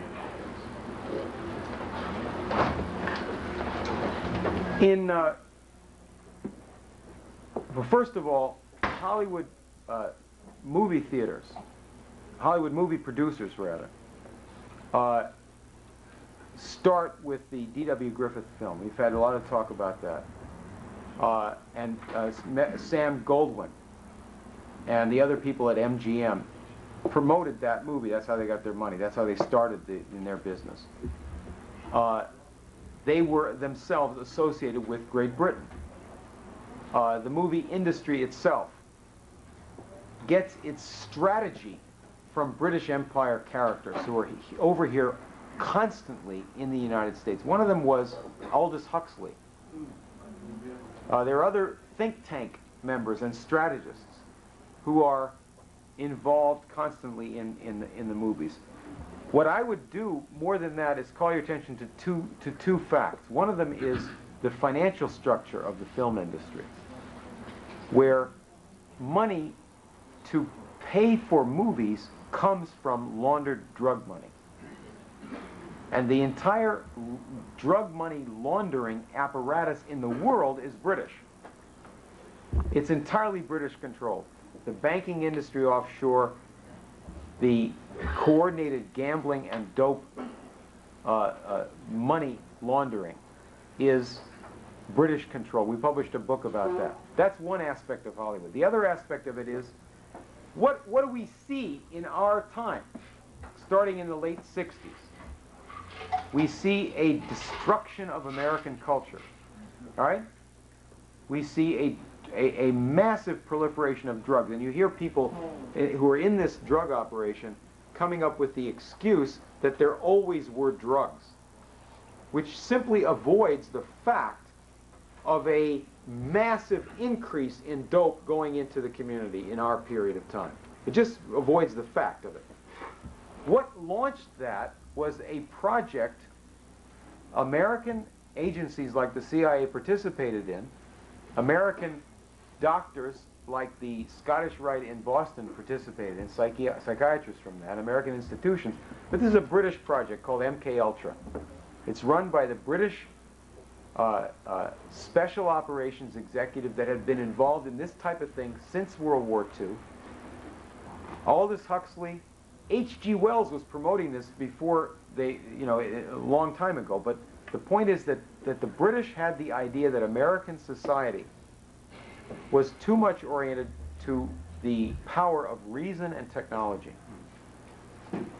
They criticized the space program, they criticized our technological advancement, and they ran operation after operation to bring here a new form of culture, which we got in the 1960s and beyond that. And you have to, that is what Hollywood really is today. We would never have tolerated what you have on the screen today. Horror movies designed to make you insane with fear. Music promoted by Hollywood promoters, designed to make you insane, to make you a sadist, to make you some type of an animal. We would never have tolerated these things without the drug culture and without a whole series of British initiatives in the United States, one of which, of course, happened 1 month after Kennedy was assassinated, which is when Ed Sullivan brought the Beatles over here. Yes, sir. It's kind of in regards to this brother's question over here, but Yeah. we came in late, so I'm not sure I understood as far as the conspiracies about setting up these different organizations. You said that was not the Illuminati? That is not the result of the Illuminati? What we've been talking about, we went back to the case of the attack against President Clinton, the Whitewater affair, so-called, and showed that you have British newspapers and a newspaper company run by the top ranks of British society that's also heavily involved with Israel and Zionists. It's all completely run by the British for purposes of stopping the United States from having any kind of initiative in the world that would get rid of this British party's power. You can take this back to what they did to set up Israel and Palestine as a Jewish state in the first place, what British objective was for that. We also went into the background of the people involved in the Hebron massacre, and we showed these exactly the same people, that these are the same people that ran organized crime in America. And then if you have to understand this, you have to look back in the 19th century, the previous century to our own century, and you will see that throughout the world, there was two main forces fighting each other, the British Empire and the United States. And the United States had its sympathizers in other countries, like in Japan, for example. There were people in Japan who said, well, why don't we try to imitate what the U.S. did? Let's make a modern society. They actually had a revolution in Japan called the Meiji Restoration. How'd that start? And they wanted to modernize Japan. What happened is in the 1850s, America sent some ships over to Japan under Commodore Perry. And not the way the British would send ships. Now, this is the American system. They sent ships over there with a railroad, a telegraph set, and a lot of guns on it. Now, the British would send ships with guns on them, but not to give to the people. They'd send them there to shoot them, right? And so we sent a railroad, a telegraph, and guns. And we said, okay, these are what you will have if you get involved with Western technology. Now, you're going to need these because the British want to enslave you, and they're now bombing China to force them to have opium. We set up a treaty with Japan, and a guy came there as the first consul from the United States named Townsend Harris, right after that, to make this treaty. He was the inventor of City College of New York, very distinguished Christian man. Went over there, made a treaty with them. No opium to be imported into Japan. Why? What's the U.S. interest in that? We don't want Japan to be subverted to the British, then the British are going to, this evil empire is going to run the whole place over there. We want to have some allies. Therefore, we need free countries that are powerful. You got the idea? Is that the way George Bush thinks about the world? No. You can't have any free countries anywhere. They might get uppity. Who knows what? Under George Bush, what's the theory? Just 1 second now. What is the theory of the United States with regard to the world for George Bush? What countries are our allies? Britain? What else? Britain. No other country. No other country. Think about it. Is it Israel? No. Not really. He didn't care for Israel. You know, he did a lot of deals with Israel. He had gun running with Israel and so forth, right? Massive billions of dollars were sent. The only country in the world we actually sent foreign aid to was Israel. You have these guys saying, oh, let's stop giving out foreign aid. What country do we give foreign aid to? Every country gives more back to the international banks, except Israel. What do they do with the money? Buy guns. What do they do with the guns? Sell them to Central America or something, right? And shoot the Arabs. But that's George Bush's idea of a world. That's the British idea of a world. What's Abraham Lincoln's idea of the world? To have nations. To have nations each nation to have its own, to mind its own business, but to have trade that's mutually beneficial. You can't have a powerful slave system in the world and have that work. Because if some country has the idea of having the cheapest possible labor, that will destabilize the entire world system. You have to stop that, or you can't survive. You can't have freedom anywhere. That's where we are headed now with gas. That's right. That's right.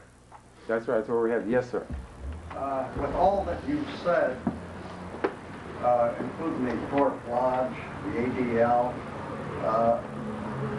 you know, I see our timetable accelerating where we may never be able to do anything about it. And if you could weave in Tavistock and how OBE by the B'nai B'rith is weaving into our educational system, and our children will become brainless slaves. Well, not necessarily. Here, yes. You said Tavistock. When they had this last meeting in 1948, they set up the World Federation for Mental Health at the House. Montague Norman organized that whole thing. He appointed John Rawlings Rees to be the president of the World Federation for Mental Health. That was the director of the Tavistock Institute, the psychological warfare department of the British Army, had a psychiatry clinic. They define in this clinic a lot of programs for education, children's education. We have this pamphlet about outcome-based education. There's a photograph of one of the educational exercises somewhere in the United States, designed by these Tavistock characters from England. And they're lying there on the floor, simulating death as an educational experience. Well, I was in Michigan a couple of weeks ago, and there was a revolt by some of the students. They walked out because they were going to sell the school to a group in Baltimore that practices this kind of thing. Literally sell the school. It's going to become privatized to a group of people who have this type of exercise. So Michael Milken. And yeah, Michael Milken pays teachers everywhere, many, many states, to do this type of thing. But one of the young men who led that walkout in this little town in Michigan told me that, oh yeah, we have this type of exercise 3 times a week, but I sleep through it. I don't meditate and I don't simulate death. I just sleep, and most of the kids do too. The point is that that to the extent we have a political operation going in the world, this stuff doesn't have a chance. This completely rests on complete quietness of the population, and the only way that we're going to deal with that is with an incessant, constantly building up political fight that we have to do here in the United States and in every other country in the world. That's what we're doing. We're doing this all over the world. So these guys are, in my view, these guys are completely finished. The only question is the timetable. That is, we're bound to win. The question is, can we do it fast enough to avoid really terrifying tragedies in the world? That's the way I look at it. There's no guarantee when we're going to win. That's on us. We're bound to win because the system that these guys propose, for example, in economics, is completely unsound and cannot stand on its own 2 legs, because they deliberately don't invest in production and science and so forth. So it's up to us to determine how fast we win. Yes, sir. You were talking about the American system, but at the same time, I was kind of wondering, sort of about what's called a black legend. Yes. And Lyndon LaRouche method of economics to go over and prove that the black legend wasn't actually, as it was stated. Do you have any update on that right there as to how that correlates? Yes. Say something on that. Black legend means, historically, it refers to the theory that the white Christian Spaniards, Catholic Spaniards, came to what is now Latin America and persecuted the Indians, dominated them, massacred them, claimed to be spreading the Christian religion when they were only trying to rip them off, and got rid of this wonderful indigenous Indian culture, which now is trying to fight its way back to freedom. That's the black legend. Now, the originators of this black legend are the British. They're, in a certain sense, it's a mirror image of exactly what they did everywhere they went. They massacred the natives. They tried to impose something on the natives. It wasn't ever Christianity. So there's another correlative, because in the black legend, they don't say that the Spaniards were really interested in spreading Christianity. They sort of leave that in a vague way. It's all slavery, destitution, and so forth. The heart of this is a very important thing. It's not a minor point, because this is something that people are terrified to discuss. Partly because there's a big anti-Catholic rap in the black community as well as the white community, right? The Masons spread this stuff. It goes right through the Masons. It comes from England. It goes through other channels. It goes through the Protestant church also. You are told when you go to school that you do not have the right, and you're told this by the media as well, that you don't have the right to compare one culture with another and say that one culture is better than another one. That's racist. Now that's an insane way of thinking. The way this applies to the black legend is to say that the Christian Spaniards who came into Latin America and intermarried with the Indians, forming a new so-called race of people. I don't go for this race thing. There's only one race of humans. Forming a new color or a new color scheme or whatever it is, right? That they got rid of this wonderful native culture. Well, there was in the Americas, in some parts of the Americas, at certain times, a relatively advanced culture. There were the Olmecs who had a calendar. There were other people who made accomplishments, none of which would be approved today by the British or by the environmentalists. They studied astronomy rather than astrology and so forth. They built cities. In some places, they fell to great depths of degradation. For example, the Plains Indians. If you would want your children to live in the degradation of the Plains Indians, forget about the white man's role in anything to do with them, who did not have settled agriculture but chased buffaloes off cliffs, who lived in a state of warfare. Not all Indians did, but some of them did up there. Much worse than the Plains Indians, the Aztecs in Mexico, who practiced satanic, not just rituals, but sadistic satanic acts,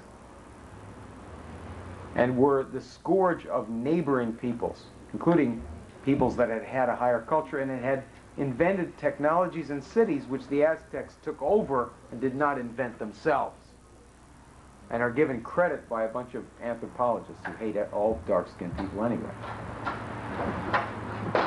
Now, if you were not to say that the European culture, European Christian culture, that came into Mexico was better than the Aztecs, that brought in churches, that brought in music. You ever hear a mass written by a Mexican composer in the 1700s? You should, they're beautiful. Did you ever see some of the churches they built? They're beautiful. Do you know that Mexico outlawed slavery? Spanish Mexico, not Aztec Mexico. Aztec Mexico is based on slavery. Spanish Mexico, Christian Mexico, Catholic Mexico outlawed slavery. Right? What's that? What year, when? As soon as they had an independent country, 1811.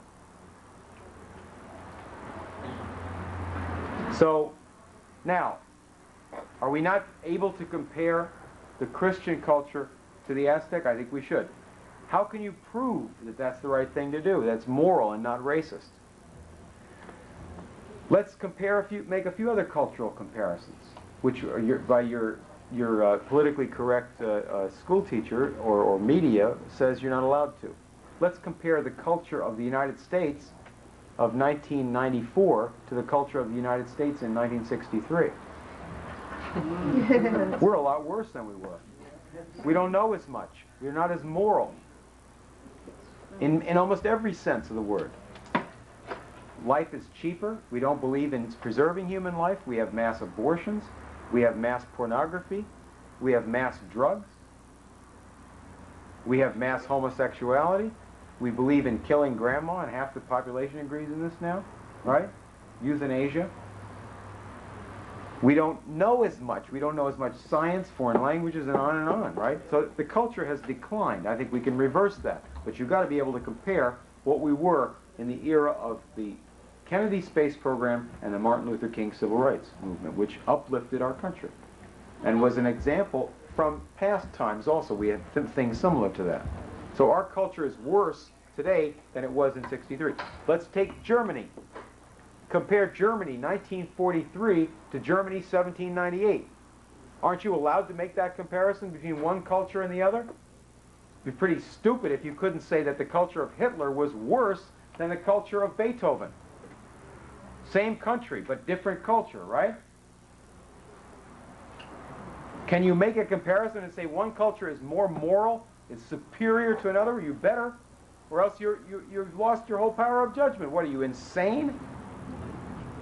So the Black Legend is based on these British characters like Aldous Huxley, and also some people in the Catholic Church, like certain Jesuits and so forth, who have this idea of cultural relativism and ethics, medical ethics, like Georgetown University, where human life is cheap.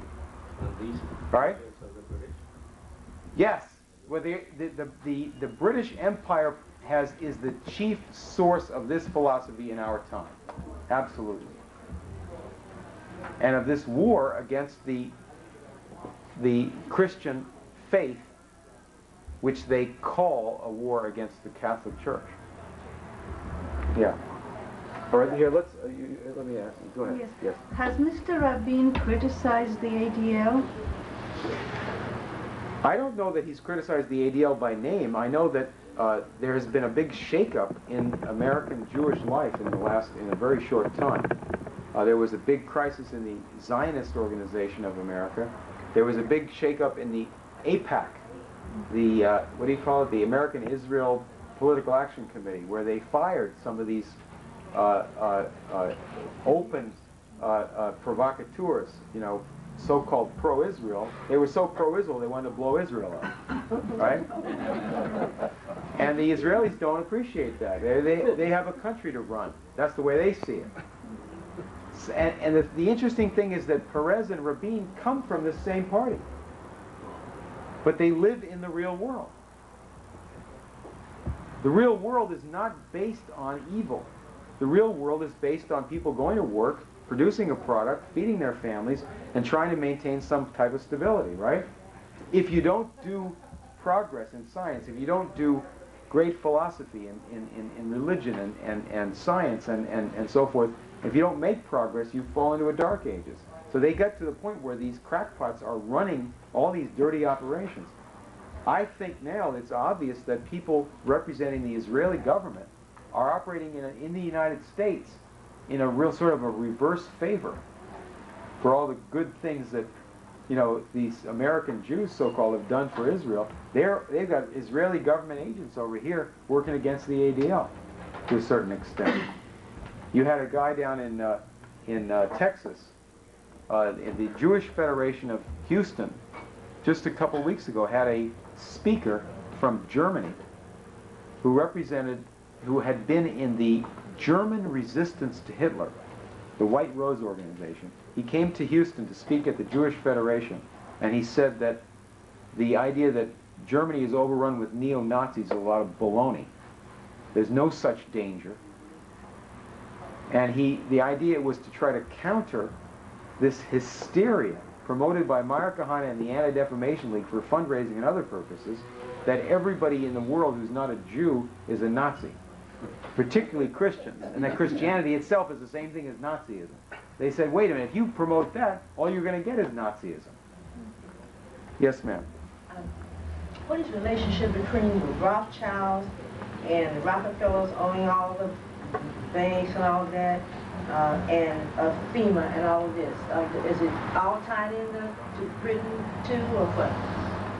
Well, you want to be specific about some of these famous names. Probably That's what I'll respond to that. That the Rothschild family is not an ancient wealthy family. It became a powerful family in the really in the early 1800s.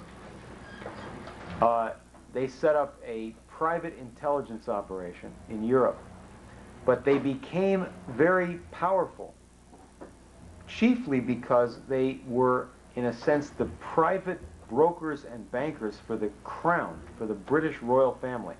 And in a sense, they made the British royal family a lot richer than they had been. And there was a sort of a mutual benefit operation.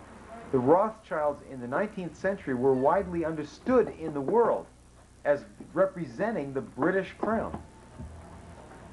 Now today in America, you would see people, Spotlight magazine, for example, might identify the Rothschilds as representing, they might, I don't know, it depends how something is written, but they might identify the Rothschilds as representing the Jewish money power. They might say the same thing about the Warburg family, which is pretty interesting since the Max Warburg, the head of the bank, was also the vice president of Hitler's Reichsbank in the 1930s. So you'd have to come up with a real complicated conspiracy theory there, you know, as to why the Jews killed off the Jews, right?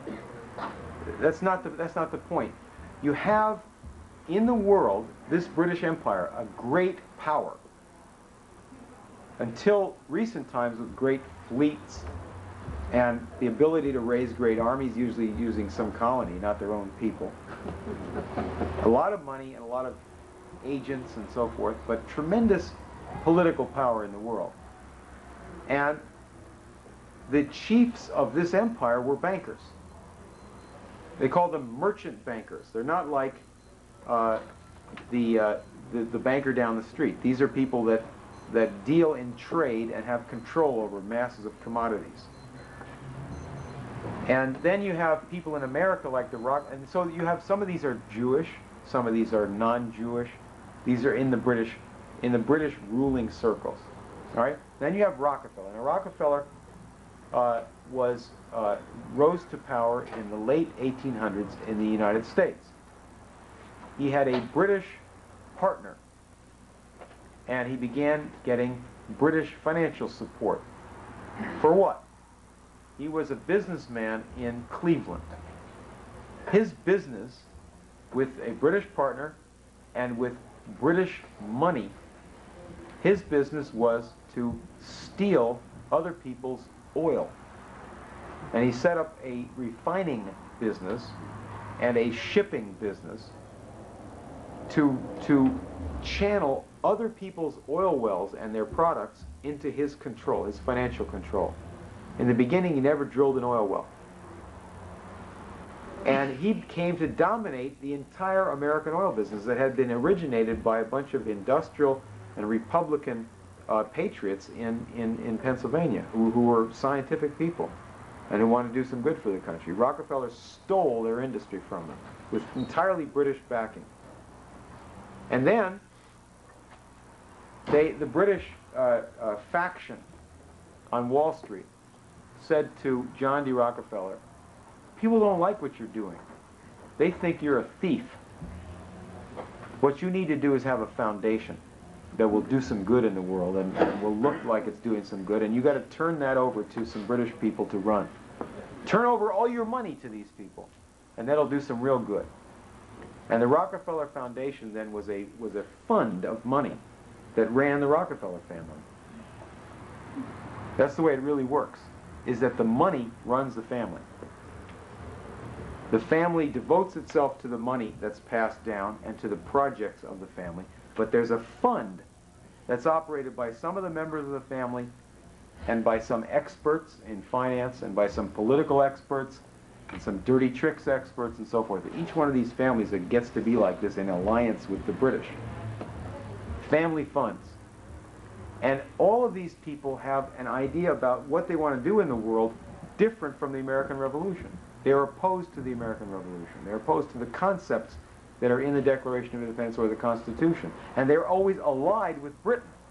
Like they wanted to have the U.S. go to war in World War I on the side of England against Germany. That type of thing. So in the case of Rothschild and Rockefeller, they come from different origins, but both of them are identified politically with the British Empire. Exactly, yes. How does the IMF run? I don't know, you know, we always keep talking about it, but I don't know how it's run, by whom or where, or how come. Or... Well, right now it doesn't. That's the crucial thing. The crucial thing is that this thing has come up to a real dead end. The IMF was set up at the end of World War II as a way of, as part of the whole system, the Bretton Woods system, of having a coordinated world financial system under British control, or British and Wall Street control, but Britain controlling Wall Street. And it's come to the point where the IMF represents a lot of bankruptcy.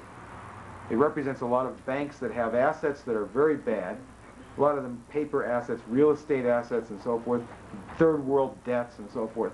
They can't collect the money to make good on that because their whole philosophy has been speculative and not building up the power to produce. They've run into a dead end. What the IMF does in each country is to go to a national government on behalf, they represent all the big bankers, private bankers. This is a world, sort of a world banking authority. Well, it's actually headquartered in Washington, D.C. Isn't that disgusting? All right? But it doesn't represent our country. They go to each nation and they will tell the national government, you better make a deal with us to cut out 50% of your education budget, to another deal to turn over most of your national industry to a private owner who's a foreign owner, to sell your crops on the market and stop getting into most of the kinds of businesses that you do. And for extra persuasion for this program, there'll be somebody from the Anti-Defamation League there to carry on a political campaign against the government or something like that. They may overthrow a government or assassinate somebody. And increasingly, the problem they run into is that the results of this kind of extortion campaign are so tragic, so obviously tragic and dangerous, that even the most ordinary establishment types, members of establishment organizations, you know, Bill Clinton is in the Trilateral Commission. Right, all you conspiracy theorists, right? But people can see this is leading to annihilation.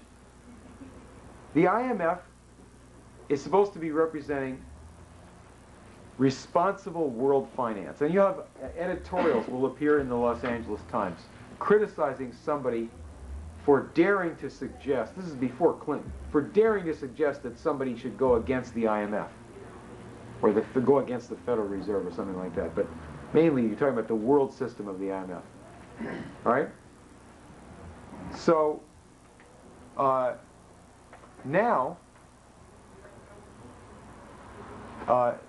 you have ordinary people seeing what they've done in Russia. Imagine the IMF going to Russia and telling them, you have to be poor. You have to be desperate. You have to sell half your country to gangsters, literally to gangsters. The IMF tells them that. They have experts coming there and telling them that. And Russia has H-bombs with missiles pointed at our country right now. They're poor because under communism, they went into this crazy program of a military buildup without the most advanced science. If they'd taken LaRouche's deal, they would have had a joint operation with the United States. Could have solved this problem. So they went bankrupt. Their country is desperately poor. The IMF comes in. They still have H-bombs. They still have an army. That's about all they have. They put all their eggs in the military basket. So the IMF goes there, and they get Jeffrey Sachs from Harvard, and George Soros, and other speculators and scum goes over there with the IMF bankers, and they say, welcome to the West. Now you've overthrown communism. Now we're really going to get you. You got to give us everything you have and die of hunger. Wait a minute, the IMF is really trying to collect debt, are they not? They're not. That's not a good way to do it. They're trying to, but they're not going to succeed that way. That's their only reason for being there. Not really. I don't think that. Well, that's a format. It's a logic, but it's clearly not logical because to collect debt you have to make an investment. You have to, for example, if you're in the mafia and you loan somebody $5 and expect to get $1,000 repayment, you might get it, but you can't do that for a whole country. If you're in business and you want to collect debts over a period of time, you need to invest in something where people can produce a profit. IMF has made a lot of loans to Russia, to China, and to South American countries. How big? Which country have they loaned money to develop the country? I don't know what it was for. Now, maybe see, Mexico's debt was sold to the IMF. I don't know, but their Mexican bank debt, we used to be about $85 billion when they defaulted in August '82. okay, now here's the crucial thing. This may seem like a slight difference to you, but this is the crucial thing. And this is what I was getting at with Hamilton. It's different from the British system. Your country has sovereignty. Your nation has a sovereign power based on the people, right? The people constitute themselves the nation. The nation, hopefully an elected government of responsible leaders, has a certain kind of sovereignty. This sovereignty has a crucial decision to make. That decision is, what shall we do with the credit power of our country, of our sovereign nation? Because that decision decides almost everything. You could go two directions. You could either use your credit power, as it should be used, as a power to hire people to work productively, so that they can do agriculture and industry and inventions and science, and teach children to be scientific and inventive, to be geniuses, hopefully, a lot of them. That's what you use credit for. Or you say that credit is there for those who are powerful to use as they desire. And those who have a power that is apart from that type of national sovereignty idea and development idea are of necessity gangsters. So there are really two systems of credit. The system of national sovereignty and development, or the crime system. So if you say, I don't know what the money was used for in a country, you've missed the crucial distinction, the basic distinction. Sent back to the United States. Yeah, they sent the money back to the United States, going through certain corrupt local hands and so forth. But they end up sending the money back to these banks, right, and to criminal circles as well. They also, a lot of it gets into the drug circle, the drug circuit. That's the crucial thing, that distinction on the use of credit. And when Lincoln made greenbacks and credit available in large quantities, contrary to what is promoted in our Economics 101 courses, they claim that caused inflation. On the contrary, the system of massive credit to set up factories and farms to get people productive.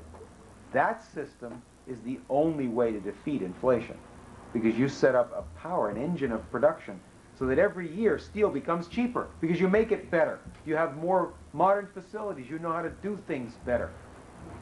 And you charge less for a product of industry because you can make a profit making more of it and making it better. That's how you beat inflation, is by more brains. You don't beat inflation by stopping people from having credit. In the back? Yes. Yes, please, appropriate to this last question, I hope.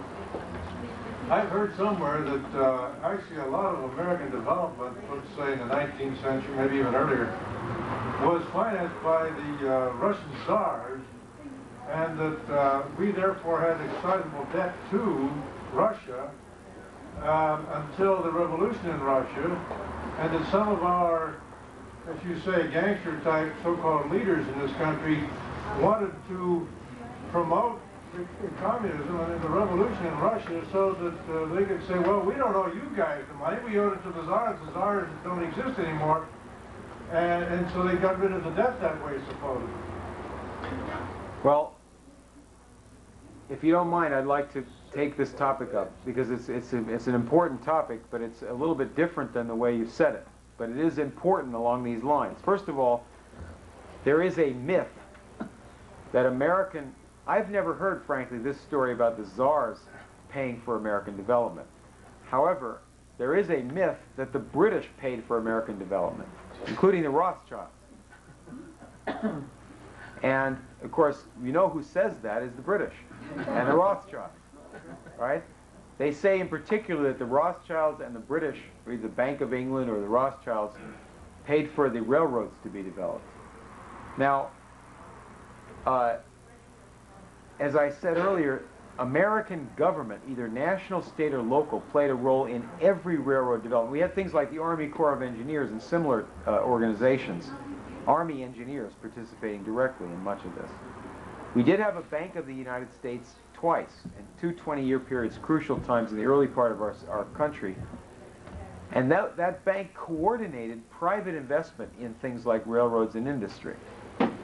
They did go to foreign countries to get investment capital. And in fact, Nicholas Biddle, the president of the Bank of the United States, was very popular in England among the middle class, not the Bank of England characters, but the middle class, because they could make money investing in American railroads. It caused a big problem for the British, because you can make prosperity for everybody doing this kind of system. Now, there's also a slander about the Bank of the United States. It's also, unfortunately, promoted by a lot of populists who claim that the Bank of the United States was controlled by foreign bankers. Absolutely untrue. There's no proof of that whatsoever. The fact is that the exact opposite is the case. The exact opposite. That the Bank of the United States is the only hope of the world for stopping foreign bankers from dominating your country. It's precisely the opposite of what the populists say about that. Now, the United States did have an important relationship to Russia. The first railroad in Russia was built by the American Army Corps of Engineers. In the 1840s, George Washington Whistler, who had been an engineer in West Point, and he had built earlier the first American railroad along with some other West Point engineers appointed by President John Quincy Adams. This is the Baltimore and Ohio Railroad, first American railroad. In the 1840s, a little bit later, he was hired by the Tsar to go over to Russia and build the first major Russian railroad from Moscow to St. Petersburg. And they brought locomotives from Philadelphia. And he died in Russia. His son was a famous painter, Whistler, who made the painting of Whistler's mother.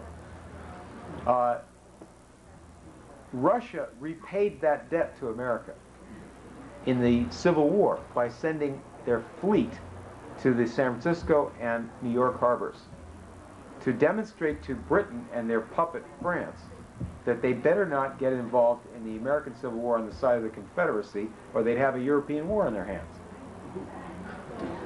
America repaid that debt to the Russians by having the guy who built the Union Pacific Railroad, Grenville Dodge, Abraham Lincoln's chief engineer, go over to Russia in the 1890s and be the consultant on building the Trans-Siberian Railroad,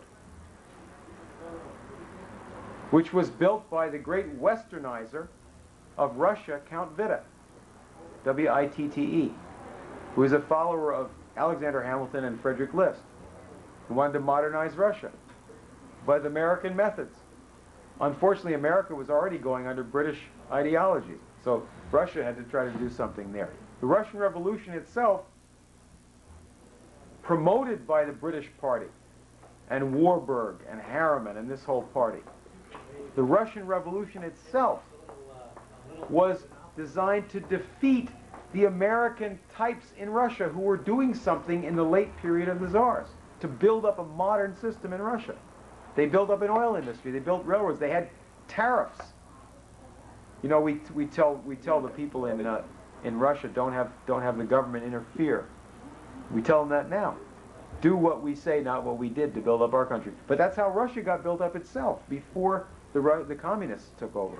Is they had tariffs, they had public development of railroads, they had public promotion of industry, public promotion of science by science academies, not communist and not totalitarian.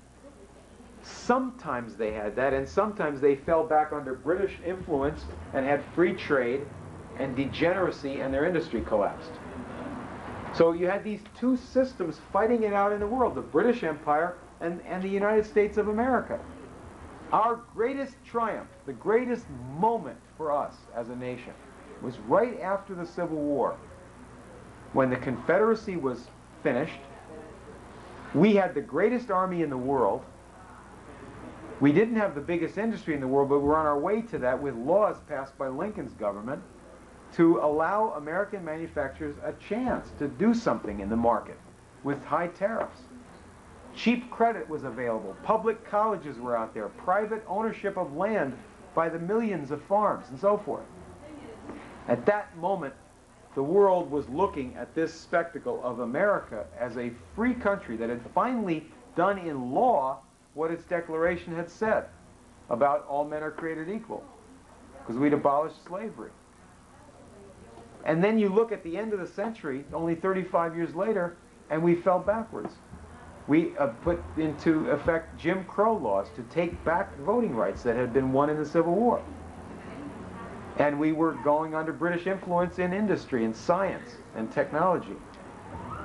Yeah, we made some progress in the 20th century, but actually most of your inventions that we've had in American history are from the 19th century, are from that period. The electric industry, the electric light, motors, and everything to do with this modern society, with the exception of nuclear energy and spaceflight, is all from the 19th century. And if we keep letting the British run our system, we'll never have nuclear energy or spaceflight. In the Adam. Wouldn't it be illogical for the British to promote the Bolshevik Revolution, because that way they would lose an ally in the war against Germany? I mean, I can see why they would, during the Russian Revolution, the British supporting it. Once the communists came to power in Russia, they backed out of the war against Germany, and that freed up more German troops in the Eastern Front to fight against the British, or to fight against the British and the French. Yeah, but it doesn't work that way. What you have a movement. What's the war about? Why have a war? Why have the First World War at all? The war is designed to destroy European potential. The war is designed to eliminate one great threat that you have in geopolitics theory. That threat, according to the British, and they write about this in a lot of books, is the threat that you'll have a strong Germany and a strong Russia and a strong China and maybe some other countries, and that these countries might combine with the United States as a strong country. They might all have, not make one country, that's not necessary or good, but that they might be allied to one another, and so much for the power of Britain. And so the idea is that there should never be on the Eurasian landmass any powerful nations that are not somehow in desperate conflict. And you always have war or destabilization against one or more of these countries, particularly to keep Russia and Germany fighting each other. If you have communism in Russia, they may pull out of the war against Germany, but the best prescription for war and madness in Central Europe is to have communism in Russia and Nazism in Germany, right? So you just let the fiends of hell loose on the planet Earth, according to the British theory. Yes, sir. Tell us how Britain acquired Hong Kong. Yeah, it cost you $16. Get it in the dope ink book. Seriously, it was a result of the Opium War. In the back. This question in the form is tied in. What are the gentlemen on the blackboard doing during the rise of Germany, during the era of Bismarck? Isn't German unification completely what these banking houses are against? Yes. Well, it's slightly complicated. That the first, the creation of Germany as a nation starts with the tariff union, the Zollverein, that was promoted by this guy who was in America, Frederick List. He actually was in Pennsylvania helping to organize the development of our industry. He went back as an American consul to Germany and as a teacher and Republican organizer in the 1830s, and is involved in all kinds of conspiracies, musical conspiracies, poetry, politics. Sounds like these crackpots from the LaRouche organization. No? He, as an American consul, Frederick List carried musical scores from Schumann to Heine. What's that all about? I don't know. We have to find out a little bit more about these things. There was coordination between the publisher of Schiller, and his name is Koto. What? Kota, yeah. The publisher of Schiller, named Kota, and the publisher of American authors like Cooper, whose name is Matthew Carey. These two publishers were the primary promoters of national unity in their countries. And Kota was the one who sent Liszt to America. Anyway, Liszt goes back there and he proposes to do two things. To build railroads all over Germany, to tie these little principalities together into a modern nation, physically and commercially, and also to have one tariff for the whole of all these German states, to combine them into one, like we did in the American Constitution, that each state doesn't have a tariff against another state. You don't have to pay taxes to go from one state to another, or tariffs. But that you have tariffs around your country to protect your whole country from outside dumping. And that was adopted by a lot of these German principalities. And they'd also built railroads. That began the nation of Germany. There wasn't a nation of Germany before that, the 1830s. Liszt came under terrible pressure. One of the things that was done against Liszt was communism. Frederick Engels and the British national thugs, led by John Bowring and others, would organize Germans in communist meetings against Liszt, saying that he wanted to force Germany to become a manufacturing country, and that we communists want to stop that. We communist British aristocrats in the cotton business, you know.